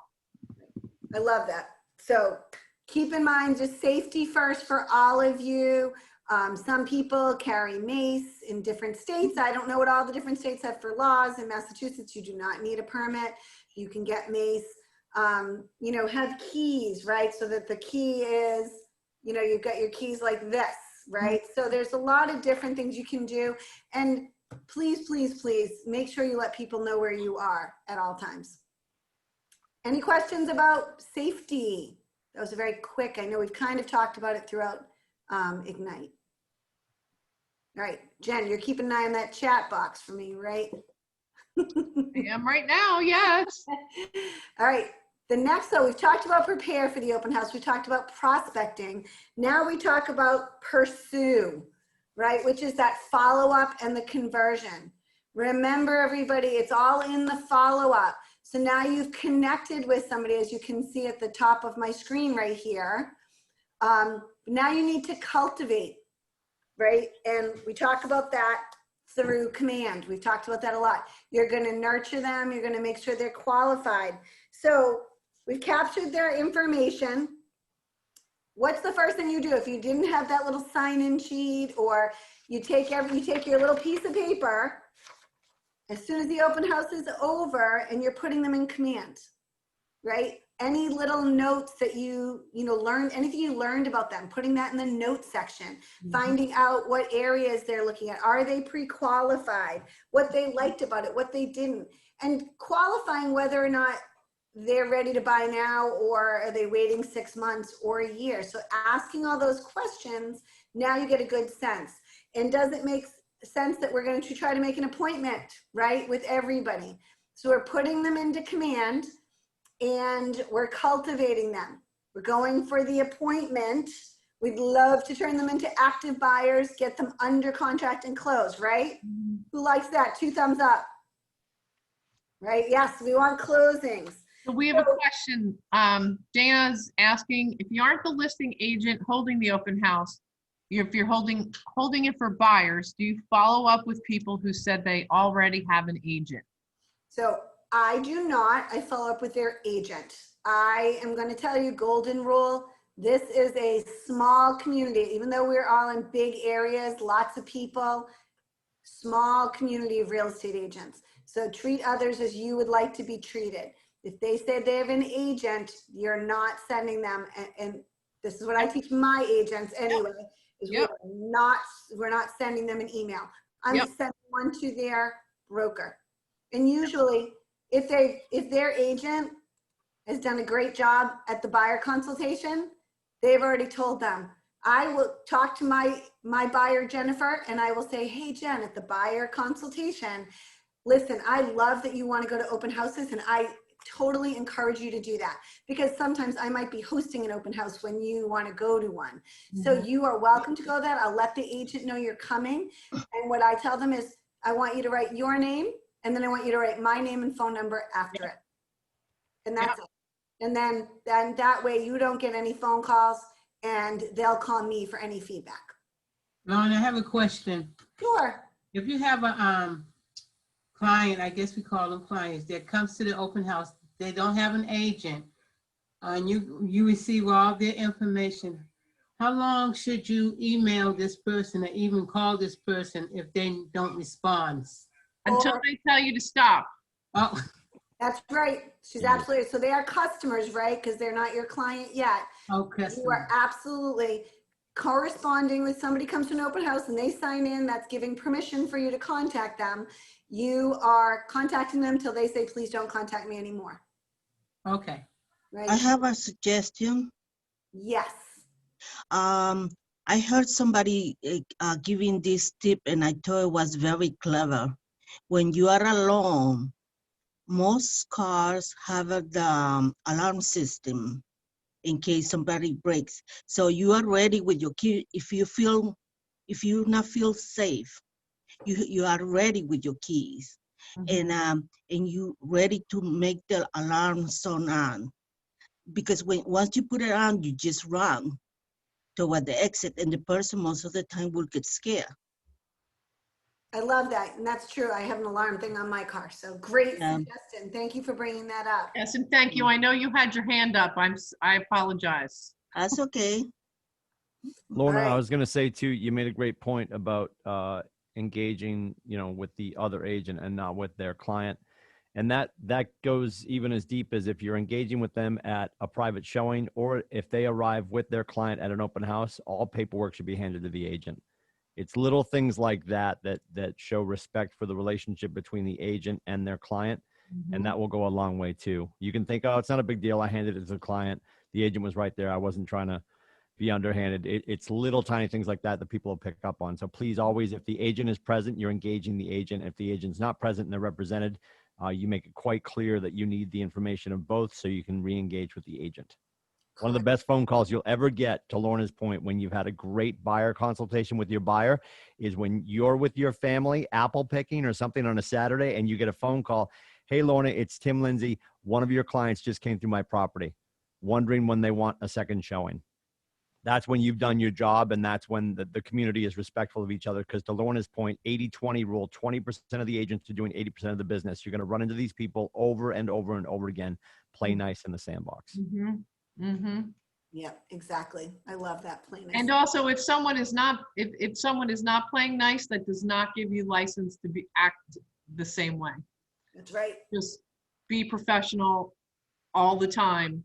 When you hang up the phone, do what you got to do, curse, let it out.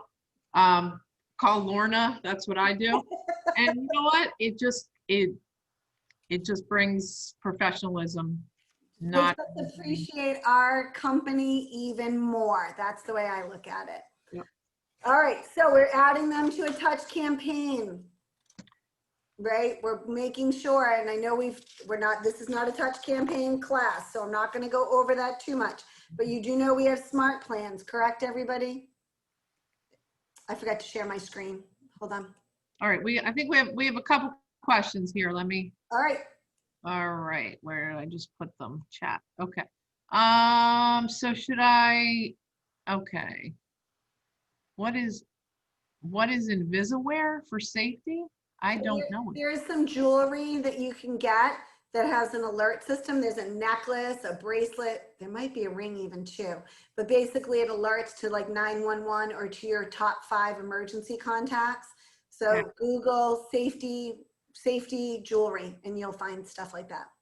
And then Dana's asking, should I ask for their contact info if they check that they have an agent? Yes. And Dana, I think sometimes people just check that they have an agent because they don't feel like being harassed, or so that's what they think. You can ask them, or sometimes people don't remember their name. And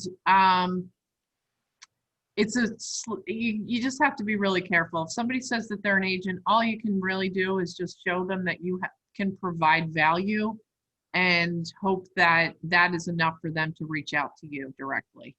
Just going back to, remember, I tell my clients, do not put anything but your name and then my name and phone number. So just asking for their agent. Do you have your agent's company or your agent's phone number so I can write it in and get in touch with them?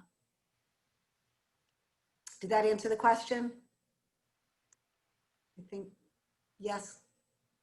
Okay. All right. So put them in a smart plan. One of the secrets that our tech person taught us, so I want to share this with all of you. If you're doing an open house at 123 Main Street, when you're setting up tags in command, does everybody know what I mean when I say tags in command? Right? Yes. I only see one face and I can't tell. No, you do not know what that means. Am I getting no's or yeses, Jen? I can only see yeses. Yeses, I'm getting a few. So tags basically, are they a seller? Are they a buyer, right? You're gonna mark who they are. You may wanna mark the open house you met them at. Yes. Right? So if your landing page doesn't do that, 123 Main Street, because now you remember, oh, they were at a $500,000 Colonial, and that's how you met them. So making sure you make a brand new tag in command, so that way you know where to get them. We have one no. We have one no. We're hearing no? Understand what a tag is. Okay. So, Lorna, while you're setting that up, also when you have a sign-in sheet, especially if it's busy, and even if it's not, even if you've only had 2 people there, if you can take notes either on the sign-in sheet, little like family with 2 kids, and if you know the kids' names, write it down, because you're gonna forget, and then you're gonna think that you're gonna remember it because you had such a significant conversation. Just make notes and make sure that they are notes that wouldn't offend anybody if they were to look at it, or just have it. Fair housing. Be careful of the notes. I'll just write purple hat, or fun. How are you gonna remember them? Okay, I'm gonna jump in here. Go ahead. Yep. If you have a contact, right? So Lorna Helms is in here. She has a tag. She is an agent. Her last name begins with H, and she's in my family and friends group. I kind of know her personally. So I mark how I know them. So tags are a way for you to filter your database, so that way that you can communicate with one group. So if I wanted to send a text message to all of my family and friends, I could do that via using the tags. Does that make sense to everybody? Does that give you more clarity on what a tag is? Just a way to group people, everybody. It's also a way to track where your business is coming from further down the line. Exactly. You know how many clients you got as a result of open houses, and which open house specifically. Exactly. Back to that return on investment. Okay. So best practices, we're going to move forward because I feel like we're doing okay, but we need to move along. So best practices for open houses. So 4 ways to stand out during your open house. I've never hosted a speaker. I thought that was an interesting opportunity. Offer a gift, like a raffle of some sort. The cookies, right? Make sure your house is in showing shape. We've talked about that. So the fact is, make sure that the house is ready. So we're not going over the morning of, probably a couple days before, making sure everything's ready. I loved Shree's suggestion of emailing or leaving a list for the seller to make sure that things are ready for the open house. And go live. So Facebook Live. Who's done Facebook Live? Right? So you want to be able to get comfortable in front of the computer and on your phone and on Facebook, share, hey, I'm at open house at 123 Main Street. Check out the really awesome kitchen, show the backyard, show some of the features. Join me, I'm here till 3. Boom. Nothing long, doesn't have to be long and involved. Just a quick, I'm here at the open house.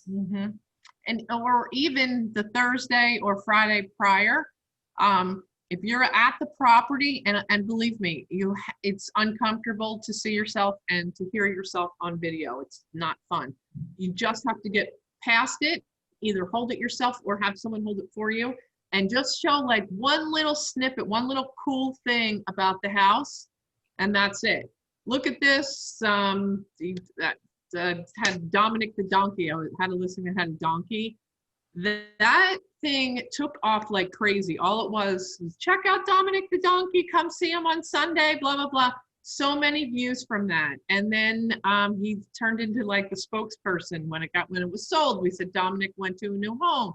And you know what? Any little special thing, if it's an antique house or something cool about it, people love that. And it's short, and it gets their interest that they want to come and see the open house. I have a question, Lorna. Yep. So it says here, offer a gift. Is there a way, for example, to offer a gift to send a gift card through command? I don't know the answer to that. Tim, do you know if you can send a gift card through command? I don't think that's a thing yet. Okay. Tim, you were going to say something. Yeah, well, Jen made a great point about the fact that people get real self-conscious about their, the way I look on video, the way I sound on video. Guess what, kids? This is how I look. This is how I sound. This is what they're going to get in real life. And quite honestly, they'll feel more connected and more endeared to you because they have visually and audibly connected with you already. That's so exactly. they'll feel more of a connection. And to Jen's earlier point too, I would, if you have the bandwidth to do it, I would set up maybe a little tripod or a gimbal on top of your car at the end of the walk, if there is a walk down to the street, and start with the wide shot of you standing in front of the house and real quick. And then if somebody's with you and they can follow you, I would walk up right up to the front door talking about the neighborhood, maybe give them a 360 of the front yard in the neighborhood, and then open the door and say, I'll show you inside on Saturday. See you at 10, right? It's just awesome. enough. Give them just enough to know that they're thirsty. But we've got to get over the fact that we don't like the way we look and sound. This is how you look and sound every day, whether you like it or not. So said with love, get over it. Also, I think to just jump on Tim's point, like it doesn't have to be super polished and professional. Right. Just be you, and be as comfortable as you can. And actually, if you think about all the video content that you as consumers consume all day, every day, is it all polished and raw, or like what is it? So it's a combination of both, right? You like high quality stuff, and then you also like this stuff where it's just raw. So don't be afraid that you need to go buy a bunch of equipment. Just do it. Yep. And can I piggyback on that? So if any of you want to see raw and video, you should go to follow Jen Giroux Homes on Facebook. Jen has been doing a weekly event, and some of them are fun and whimsical, and it's community-based, and she's gotten a ton of traction off of it. So, and it got her super comfortable doing video and getting comfortable with it. Yeah, it's called Stowe Place Like Home. Because she lives in Stowe. Stowe, actually, it's right here. Stowe Place Like Home. Well, I might add, if I could, if anybody's watched those late night car salesman pitches, the bar's real low, gang. Yeah. You know what? It's fun. And some of the episodes that I thought were the worst are the ones that had the most traction. It's just, Right. So you can be professional and be a real person. Being yourself and always professional as much as possible. All right, so best practices. When visitors come, do welcome them at the door. Get the house in showing shape. Think safety. Have the right mindset, right? You need to be on your game. This isn't, do not, I'm gonna tell all of you now, do not be like this at the, oh, hi, just sign in there. Oh my God. Yeah. Do not do that. That is, you are doing a disservice to your seller client. And why are you there? You're there to get clients. Be present in the moment. So get your mindset right. Be on your game. If you got to shake it up a little and put your head on straight before you walk in that door, that's what you do. And right? that includes your computer. Don't be on your computer either. I don't care how busy you are. Exactly. Do not. It's the biggest turn off. It's horrible. I would take note not to post. This is you being the host of an open house. You're hosting people to come in. So you wouldn't do that at your own house. Make sure that you have all the paperwork for the property. Everything is set out correctly. And please do not let your seller leave valuables out. You as well do not leave valuables out. That includes your phone. That includes your keys. That includes pocketbooks. I don't bring my pocketbook even to the open house. So if you do, lock it in your trunk. iPads, everything that you just have to pay attention. Don't have messy meals or snacks. Back to why I don't do cookies at open houses. But my friend Curtis does them all the time and people love them, but that's for out the door. That's how I feel about it. And then don't make assumptions. So I have a great story on this. One of our agents had prospected around the neighborhood, sent postcards or door hangers saying, doing an open house, come by. So they're there and 4 people show up on bicycles. And she was like, ugh, they're not gonna be serious. Like, didn't even take them at all seriously. They bought the house, people. They actually ended up, they were neighbors, had gotten the postcard. You don't know what is going on. So take away your judgment. Don't make assumptions about somebody can afford or can't afford a house. Treat everybody the same, my friends. Yep. And I'm sorry, I have to tell this story. It'll be quick. I was showing a house in Harvard, beautiful house. I had my clients and my client's father wanted to come and see the house because we were putting an offer in. The driveway was on an incline and it was a little touchy up there. So somebody had to park behind each other. You had to block people in basically. So the father was the last one to arrive and the list agent was there. He parked his pickup truck behind her Mercedes. The second he got out of the car, the listing agent said to him, and she was dressed to the nines, she looked so good. And she said to the guy, you're gonna have to move your car. I can't stay here this whole time. Everybody's late, and just started the whole thing off on the wrong foot. Mind you, it was a very last minute showing. I was not looking good. The clients wanted to see it. They wanted to put an offer in. I just got in my car and I went. So we get into the house. It turns out, and I knew this, the guy in the pickup truck is a very prominent person in town. And the woman realized who he was. And she turned around and just changed her whole story. And the second she walked away, that guy said, she just screwed herself in a really big way. And I was like,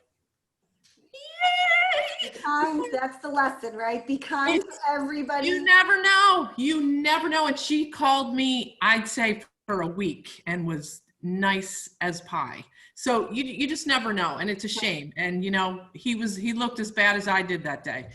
That's just the way it is. You never know. Be kind. Be kind. Treat everybody fairly. Don't make assumptions. Sorry, that was a necessary story. Yeah, it's okay. No worries. That's the value of having you here, Jen. All right, so best practices success kit. So you need an open house kit and actually a real estate kit in your car today. Not today, but soon, right? So thinking about right now, disinfecting wipes. I've actually always had those in my car. So get a little box, get a little plastic container. You want wipes. You might have to get to Target at 6 a.m. to find them right now, but find something with disinfecting wipes. Right now, I've always had hand sanitizer. That's not even on the list. Toilet paper, because again, sometimes as you're showing houses or you get to an open house, have extras. Paper towels. Oops, ugh, I don't like when it does that. Pens, extra business cards, backup battery for your phone, right? Or a charger, measuring tape. People still want measurements. And sometimes even though there's a room measurement, does the king size bed fit here or the couch or the TV? Thinking about air fresheners. Be careful on the air fresheners because if something too overwhelming, open house people go. Don't use them. What's a good scent for an air freshener? That's kind of dangerous. None. Zero. Chocolate chip Don't cookies. use them. People think they're masking something. Baked cookies. It's like they have sugar cookie stuff like, you know, air fresheners and stuff. So think about that. Trash bags. right? Because again, especially if you're giving out cookies and water, you don't want to leave your cellar with all of that stuff. So make sure you're taking your trash out. Tissues. And what else? What else could be part of your open house kit? There's so many things I'm thinking of right now, but I want to hear from all of you. So put in the chat box. So Jen, get ready to read. What other things do we need at open houses? Go. Put it in the chat.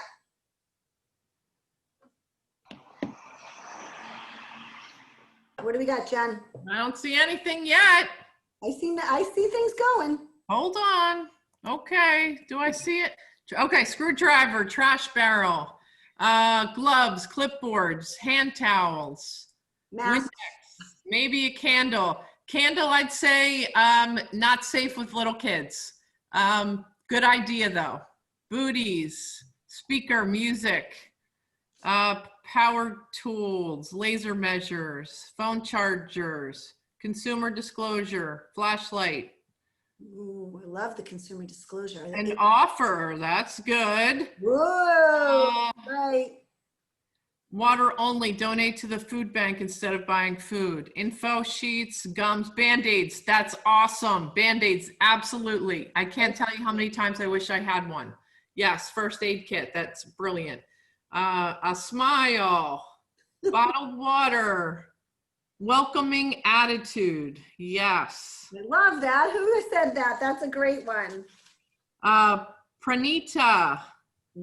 So on page 11 of your participant guide, I know I haven't even referenced it today, but hopefully you've been looking at it. Think of all of these things that Jen just mentioned. Look in the chat, write them all down. Mm-hmm. All right, we're moving on if there's no other questions. Follow up. Balloons. Oh, balloons. Yeah, we didn't even talk about that. But there's a lot of balloon. I've done balloons forever and ever. I love balloons at open houses. Anything else? Set your intention to be of value and come from contribution. Signage, be authentic. You guys came up with some awesome ones. I saw the number go from 30 to 60. So Yeah. you guys did awesome. Here. And I hope you're writing it all down. All right, you worked so hard to prepare and to prospect, and now you need to pursue and follow up. So remembering our lead generation follow-up. So remember, there is a smart plan called an 8x8 that you can find in Command. And what it is it's 8 contacts in 8 weeks.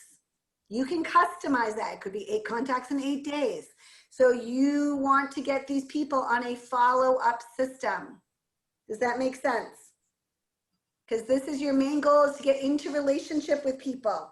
So people want to work with people they know, like, and trust. You need to develop that and build that. And part of that is the follow-up. Oh, I'll get you more information. You need to call them back. Yeah. Right? I know it seems so simple, but it's not. So making sure everybody that you talk to, once they are your contact, right? They're your leads first, then your contact. You get connected and you cultivate, right? Whether they're buying in 6 days or 6 months or 6 years, every single person you want to communicate with in your database, but you got to put them in there. So that's your #1 job after open houses. So back to Jen's time blocking. Once you finish the open house, make sure that you take that time, block it out on your calendar. Sunday at 4 o'clock, I'm going to sit down at my computer and enter my notes and the people and add follow-up. Any question about that? Anything to add to that, Jen? Yeah, if you might as well not even have an open house if you don't do this. And I agree. It is not my favorite thing to do. Probably I'd say that's fair to say, everybody on this call. However, all the effort that you put into hosting a proper, awesome, excellent open house, you might as well not have done it. So you have got to follow up. That's where your notes, your little notes to from the open house to certain people, you write down everything you can about them and try to connect with them. And it's a long game for open houses. I'd say majority of the people that I pick up from open houses, they're not buying for another year. So I'd say if I followed through with every single lead that I had from open houses, I probably would have doubled my business this year. And I'm not bragging about that. If you don't follow up on the leads, you're wasting your money. time. You're losing money, my friends. That's right. Does everybody know where to find Smart Plans? Yes? In command? Okay, so if you do not, you're going to write down, look at Smart Plans today. So remember when I taught you last time, I told you to enter yourself in as a contact. Does everybody remember that? Right? Put yourself in first. Put yourself on a smart plan. Put yourself on an open house smart plan, right? You, again, want to see what you're sending out to people. How often will they do it? Because you might get like a text message from command. I know one of them says, let's meet for coffee. Well, depending on the area, and if you're in the red zone of COVID right now, you're not meeting for coffee. Would you agree with that statement?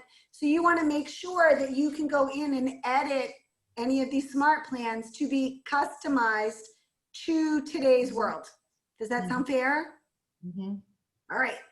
The other suggestion I would say, and I do this now because I'm so bad at follow-up, I send a picture of my open house to either my husband or now my admin, and I ask them to ask me in a few days who I followed up with. And basically it's holding me accountable. And the reason I ask my husband is he's interested in me getting more business. And my admin, I'm paying her to do that. So I know she's gonna do it. So honestly, if you are not good at this, find an uncomfortable way to do it, because it is the only way you're gonna get business. Automate and simplify your life and have some accountability. I love that Jen mentioned that, having the accountability around it. So tell me today, what do you think your strength is going to be when it comes to hosting open houses? Is it going to be preparing? Is it going to be the hosting? Is it going to be the follow-up? So unmute and tell me which one of those is going to be your strength in open house? All of them. I like all of them. Awesome, Joyce. What about you, Linda B? I would say my ability to connect with people and my comfort level with basically the technology. So it makes it easy for me to do all the back end.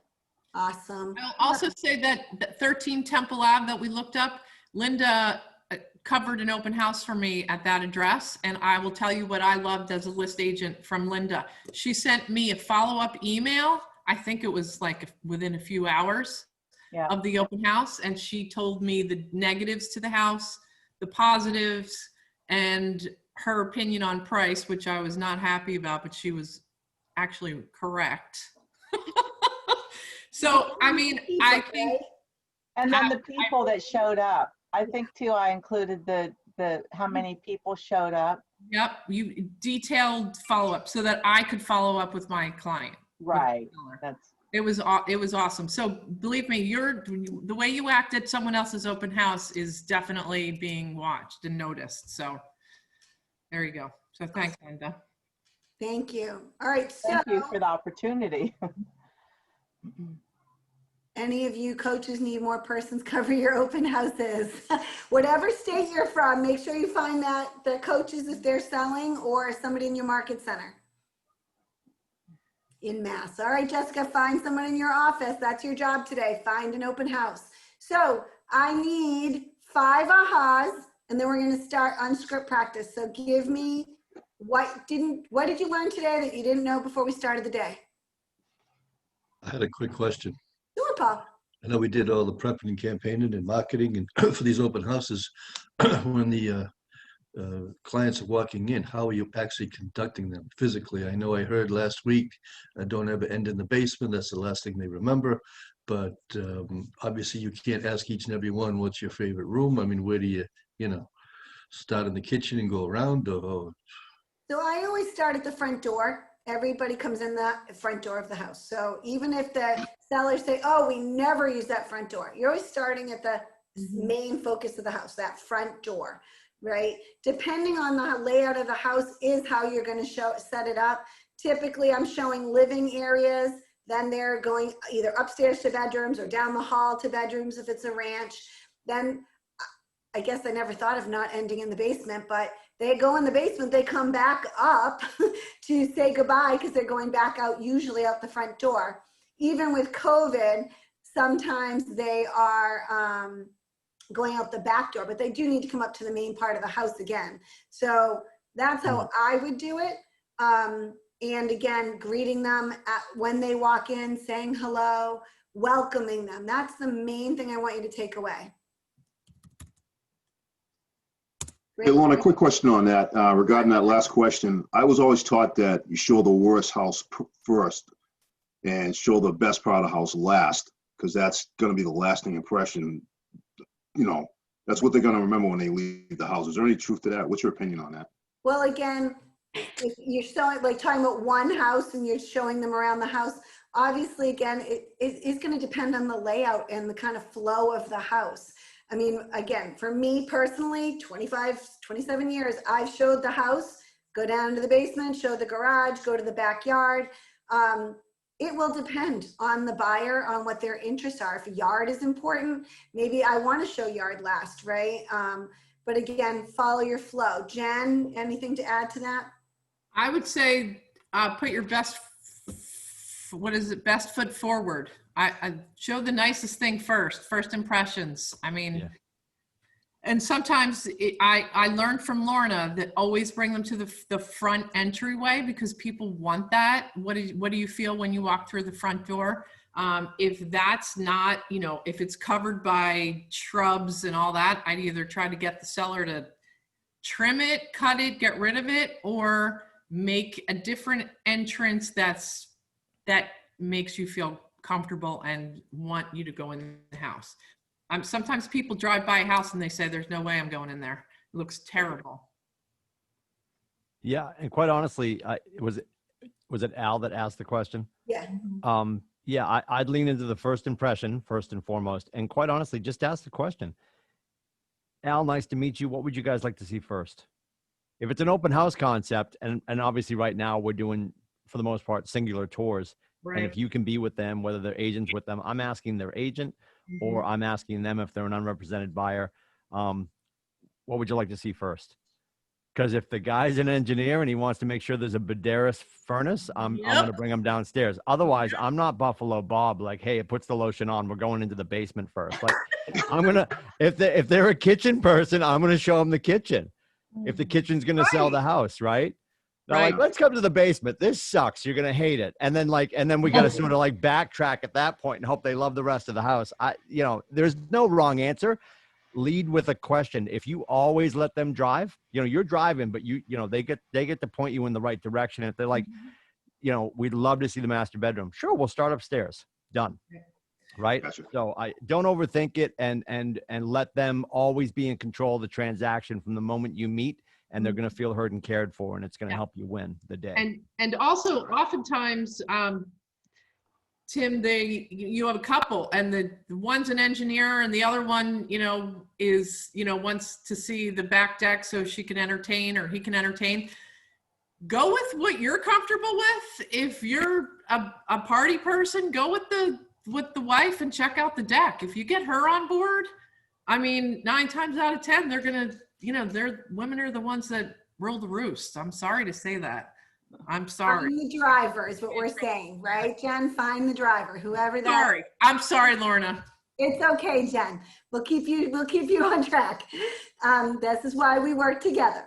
So thinking about, I saw lots of questions or lots of ahas about timing of open houses, football games. Eric, do you have a question? I see your hand going like this. Sorry. Yeah, I do actually. Thanks for picking up on that.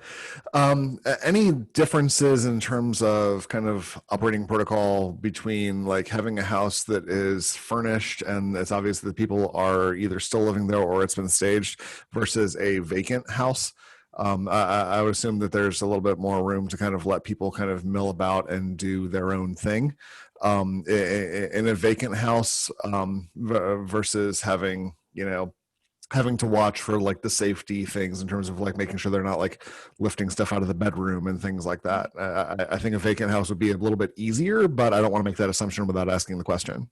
So my opinion on that is that furniture is always helpful because people can picture what the house, what it looks like with furniture. It makes it feel welcoming. It makes it feel warm. That being said, during COVID, we're seeing a lot of people who are moving out of houses first because they don't want to be there. They don't want people touching their stuff. And pre-COVID, I would have had as many people in a vacant house or a regular house as I possibly could. I want people to feel that competition. Right now with COVID, that is not safe and that is not something I would recommend. Does that answer your question, Eric? It kind of, sort of. So still kind of line them up and don't let them in more than, kind of one or two at a time. Depending Then? on the size of the house right now, I'm letting 1 to 2 parties in. And typically it's, okay, so I had a 2-floor house. Once somebody's done with the first floor, they're going down either to the basement or upstairs, and I'm having the next person come in. So COVID protocols, again, follow what the rules are in your state, what your market center's recommending. But it is a little different right now for open houses with that. Yeah, and COVID obviously changes the dynamic for the foreseeable future. To Lorna's point, the mentality that we need to have a 4-hour open house like it's an episode of The English Patient is pretty painstaking. Murphy's Law will come into practice, though. If you have an 11 to 1 open house, they're going to show up at 1:05. Be ready for that. I would say, if you the window of time in which you can squeeze them into and drive more traffic through, again, during ordinary circumstances. And this is why it's important to invite people that you know and love and trust who aren't even in the market. If I'm dropping one in Lorna's neighborhood, I'm going to invite her by because all she's seen about real estate is HGTV and the memes on social media. To have your loved one see you in action and see what you're actually doing. And Lorna and her family are going to stand in the kitchen and talk to me. And all the other couples, all the other families are like, I think she's making an offer. They've been talking for a while. If that drives up if that creates false excitement that works in our favor to get people excited to go back and write an offer on the back of a trunk, all the better. So if we can, shrink that window, even insofar when we're doing these, ultimately private showings where we're doing open houses and we have people waiting in the yard, coming in, one at a time, the window in time doesn't need to be huge. Like we've got our market center, obviously we got people up in, the Lakes region. And we know there's some places up in the Lakes region where the people are coming from the North Shore. They're coming from Reading, they're coming from Peabody or wherever they're coming from. And we know a lot of people that live in Swissvale in Moulton Borough. That's their second home place from the North Shore. Well, the mentality is, well, I've got to give them time to leave Reading to drive to Swissvale. Well, if the movie starts at 11:30, they're going to leave in time to get there for when the movie starts. Mm-hmm. So you don't need this wide berth of I'm going to have a 6-hour open house. Yeah. And I'm only saying that so you have more time with your family. We all join this industry to make time and money available to our loved ones. Mm-hmm. So don't have a 6-hour open house. Just make sure people from Cleveland have time to get here. They will make time once they know when the event is taking place. Right. The other thing is COVID, in my opinion, it's an opportunity to have these people. If you're waiting outside and I have somebody inside working the open house, I'm outside talking to these people waiting in line so that they are not bored and I get to know them. You hear them talking, I pick up on people's accents and things, and turns out, so-and-so lived in the same town I grew up in, and you never know. And to move it along, and then also, with that said, I've learned a couple people in line, I'm trying to connect with them, and they're like duds. I don't want to work with them. I'd rather stink pencils in my eyes, unless they're buying $1 million house. I might be able to suck it up. But for the most part, you could find that they have a great matching personality for role. Yes. Right? Because the fact is, we don't all have the same personality. So Jen and I have similar personalities, and we'd work well together, or drive each other nuts. Who knows? That's true. And also, I'm not for everybody either. I'm probably not a fit for them if I'm bending over backwards and they can't even answer my questions because they can't stand me. I'm okay with that. We're not for everybody. That's right, Jen. That's right. I have a t-shirt that says that too. So what we're gonna do now, the first thing I want to talk about is, or the last thing before we start scripts, is being in COVID world and back to being comfortable. When we were shut down, a lot of our agents got really good at virtual open houses. I want you all to be practicing that. Practice. So your homework, I want you to write this down. I want to see everybody writing. Do a virtual open house. Just practice with your phone on your own house. Now we enter the living room and here's the kitchen, and notice the new granite. Take your phone and go all around, because if we end up back where we were and we can't do public open houses, you want to be able to be practiced on doing the virtual open houses. So that's my piece of advice. Now, Perfect advice. That's amazing. It really is. And if somebody wants somebody to attend your virtual open house, email me. I'd love to. What's your email, Jen? Oh, my email is Jen, Jen, Gero, Gero, at kw.com. Awesome. Honestly, we practiced when COVID first started. A few of us agents, somebody had a vacant listing. We went in, all three of us, we giggled, we felt ridiculous, and we all did it. And I'll tell you, from then on, we just, it's so much easier. You got comfortable being uncomfortable. Yeah, and it was fun. We were silly and all that. We got it out of our system, and that's it. You know. Yeah, just to clarify, you're talking about finding like using an existing property to do this practice, not doing a live open house of your own home, right? No, right. This is practice. Just video it on your home. Don't post it on Facebook or anything else. This is just on your own home. Okay, I just wanted to make sure. Clarification is good.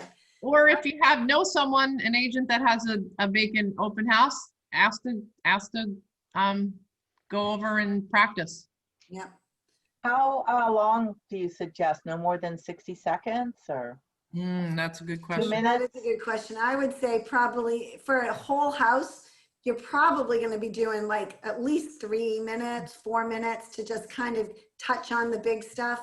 Again, if you do 30 seconds to start and the next time do a minute, getting comfortable on video is important. And then can you just upload those into MLS as MP3 files? Not into MLS, but you could certainly post a non-MP3 but a video from your phone onto Facebook. You can just share the video. Or YouTube, okay. Or YouTube, yes. Yeah. Someone's asking, do we do it live? Do it any way you want. Basically, it's just practicing being in front of the camera, and you'll notice if you're filming it yourself that you go really quickly like this. And when you watch it, you realize that you have to go really slowly, and you don't have to talk the entire time. You start to notice things. Like, people don't need to hear you rambling on about the gorgeous hardwood floors, blah, blah, blah. You know, just walk through the house slowly. They don't care about you. They want to see the house. So practice the record. I would say practice recording it on your phone first before you go live. That would be what I would do, because I would want to practice and learn, like Jen said. So yeah, do it on Zoom and have some of your friends log on. Have me log on. We had our admin do it, and she'd be like, whoa, slow down, hold on. And you know, you can have fun with it too. I mean, it's just everything that you're uncomfortable with doesn't have to be miserable, especially if it's going to make you better. That's right. Okay, everybody, so this is the time, and I don't want to see you all leaving. We're going to do breakout rooms and script practice. Jen, you ready to help with some script practice? Yes. All right. So we're going to do the same script we did yesterday, which is either new to real estate or new to Keller Williams. So find that in your script book, and let me get you ready for some breakout rooms. So we're only going to do this for about 10 minutes. Are you guys ready? Lorna, what's on the schedule after that? We're going to come back, and because we ran a little late, we'll wrap it up, and I will hope that you'll do lead generation after class. Sound like a plan? Yeah, and we're just 10 minutes on script practice. Just 10 minutes today. Woohoo! All right, ready? Bye, everybody. Did you all get something? Open all rooms. There we go.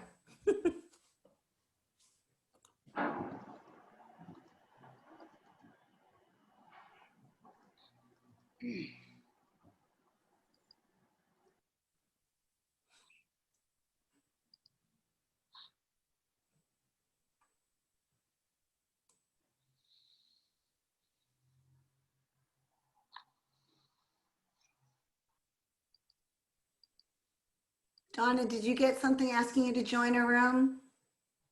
Hang on a second. I'm trying to find my documents. You would have gotten like a little notice that said join, or it might be in the bottom. Just a sec. It's okay. I just want to make sure you're not, I don't want to say stuck with me, but that you get the opportunity to practice with your peers.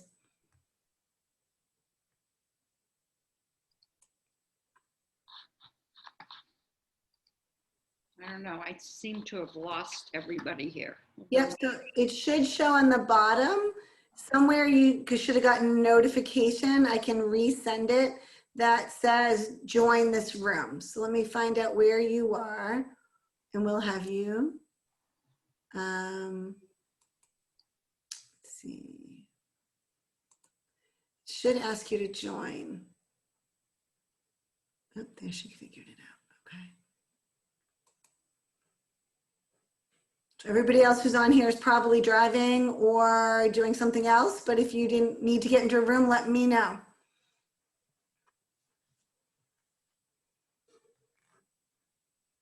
Let's try it again, and I'll try to be like a little more, I'll be someone different. Okay. Everybody's coming back, you guys. Oh, okay. All right.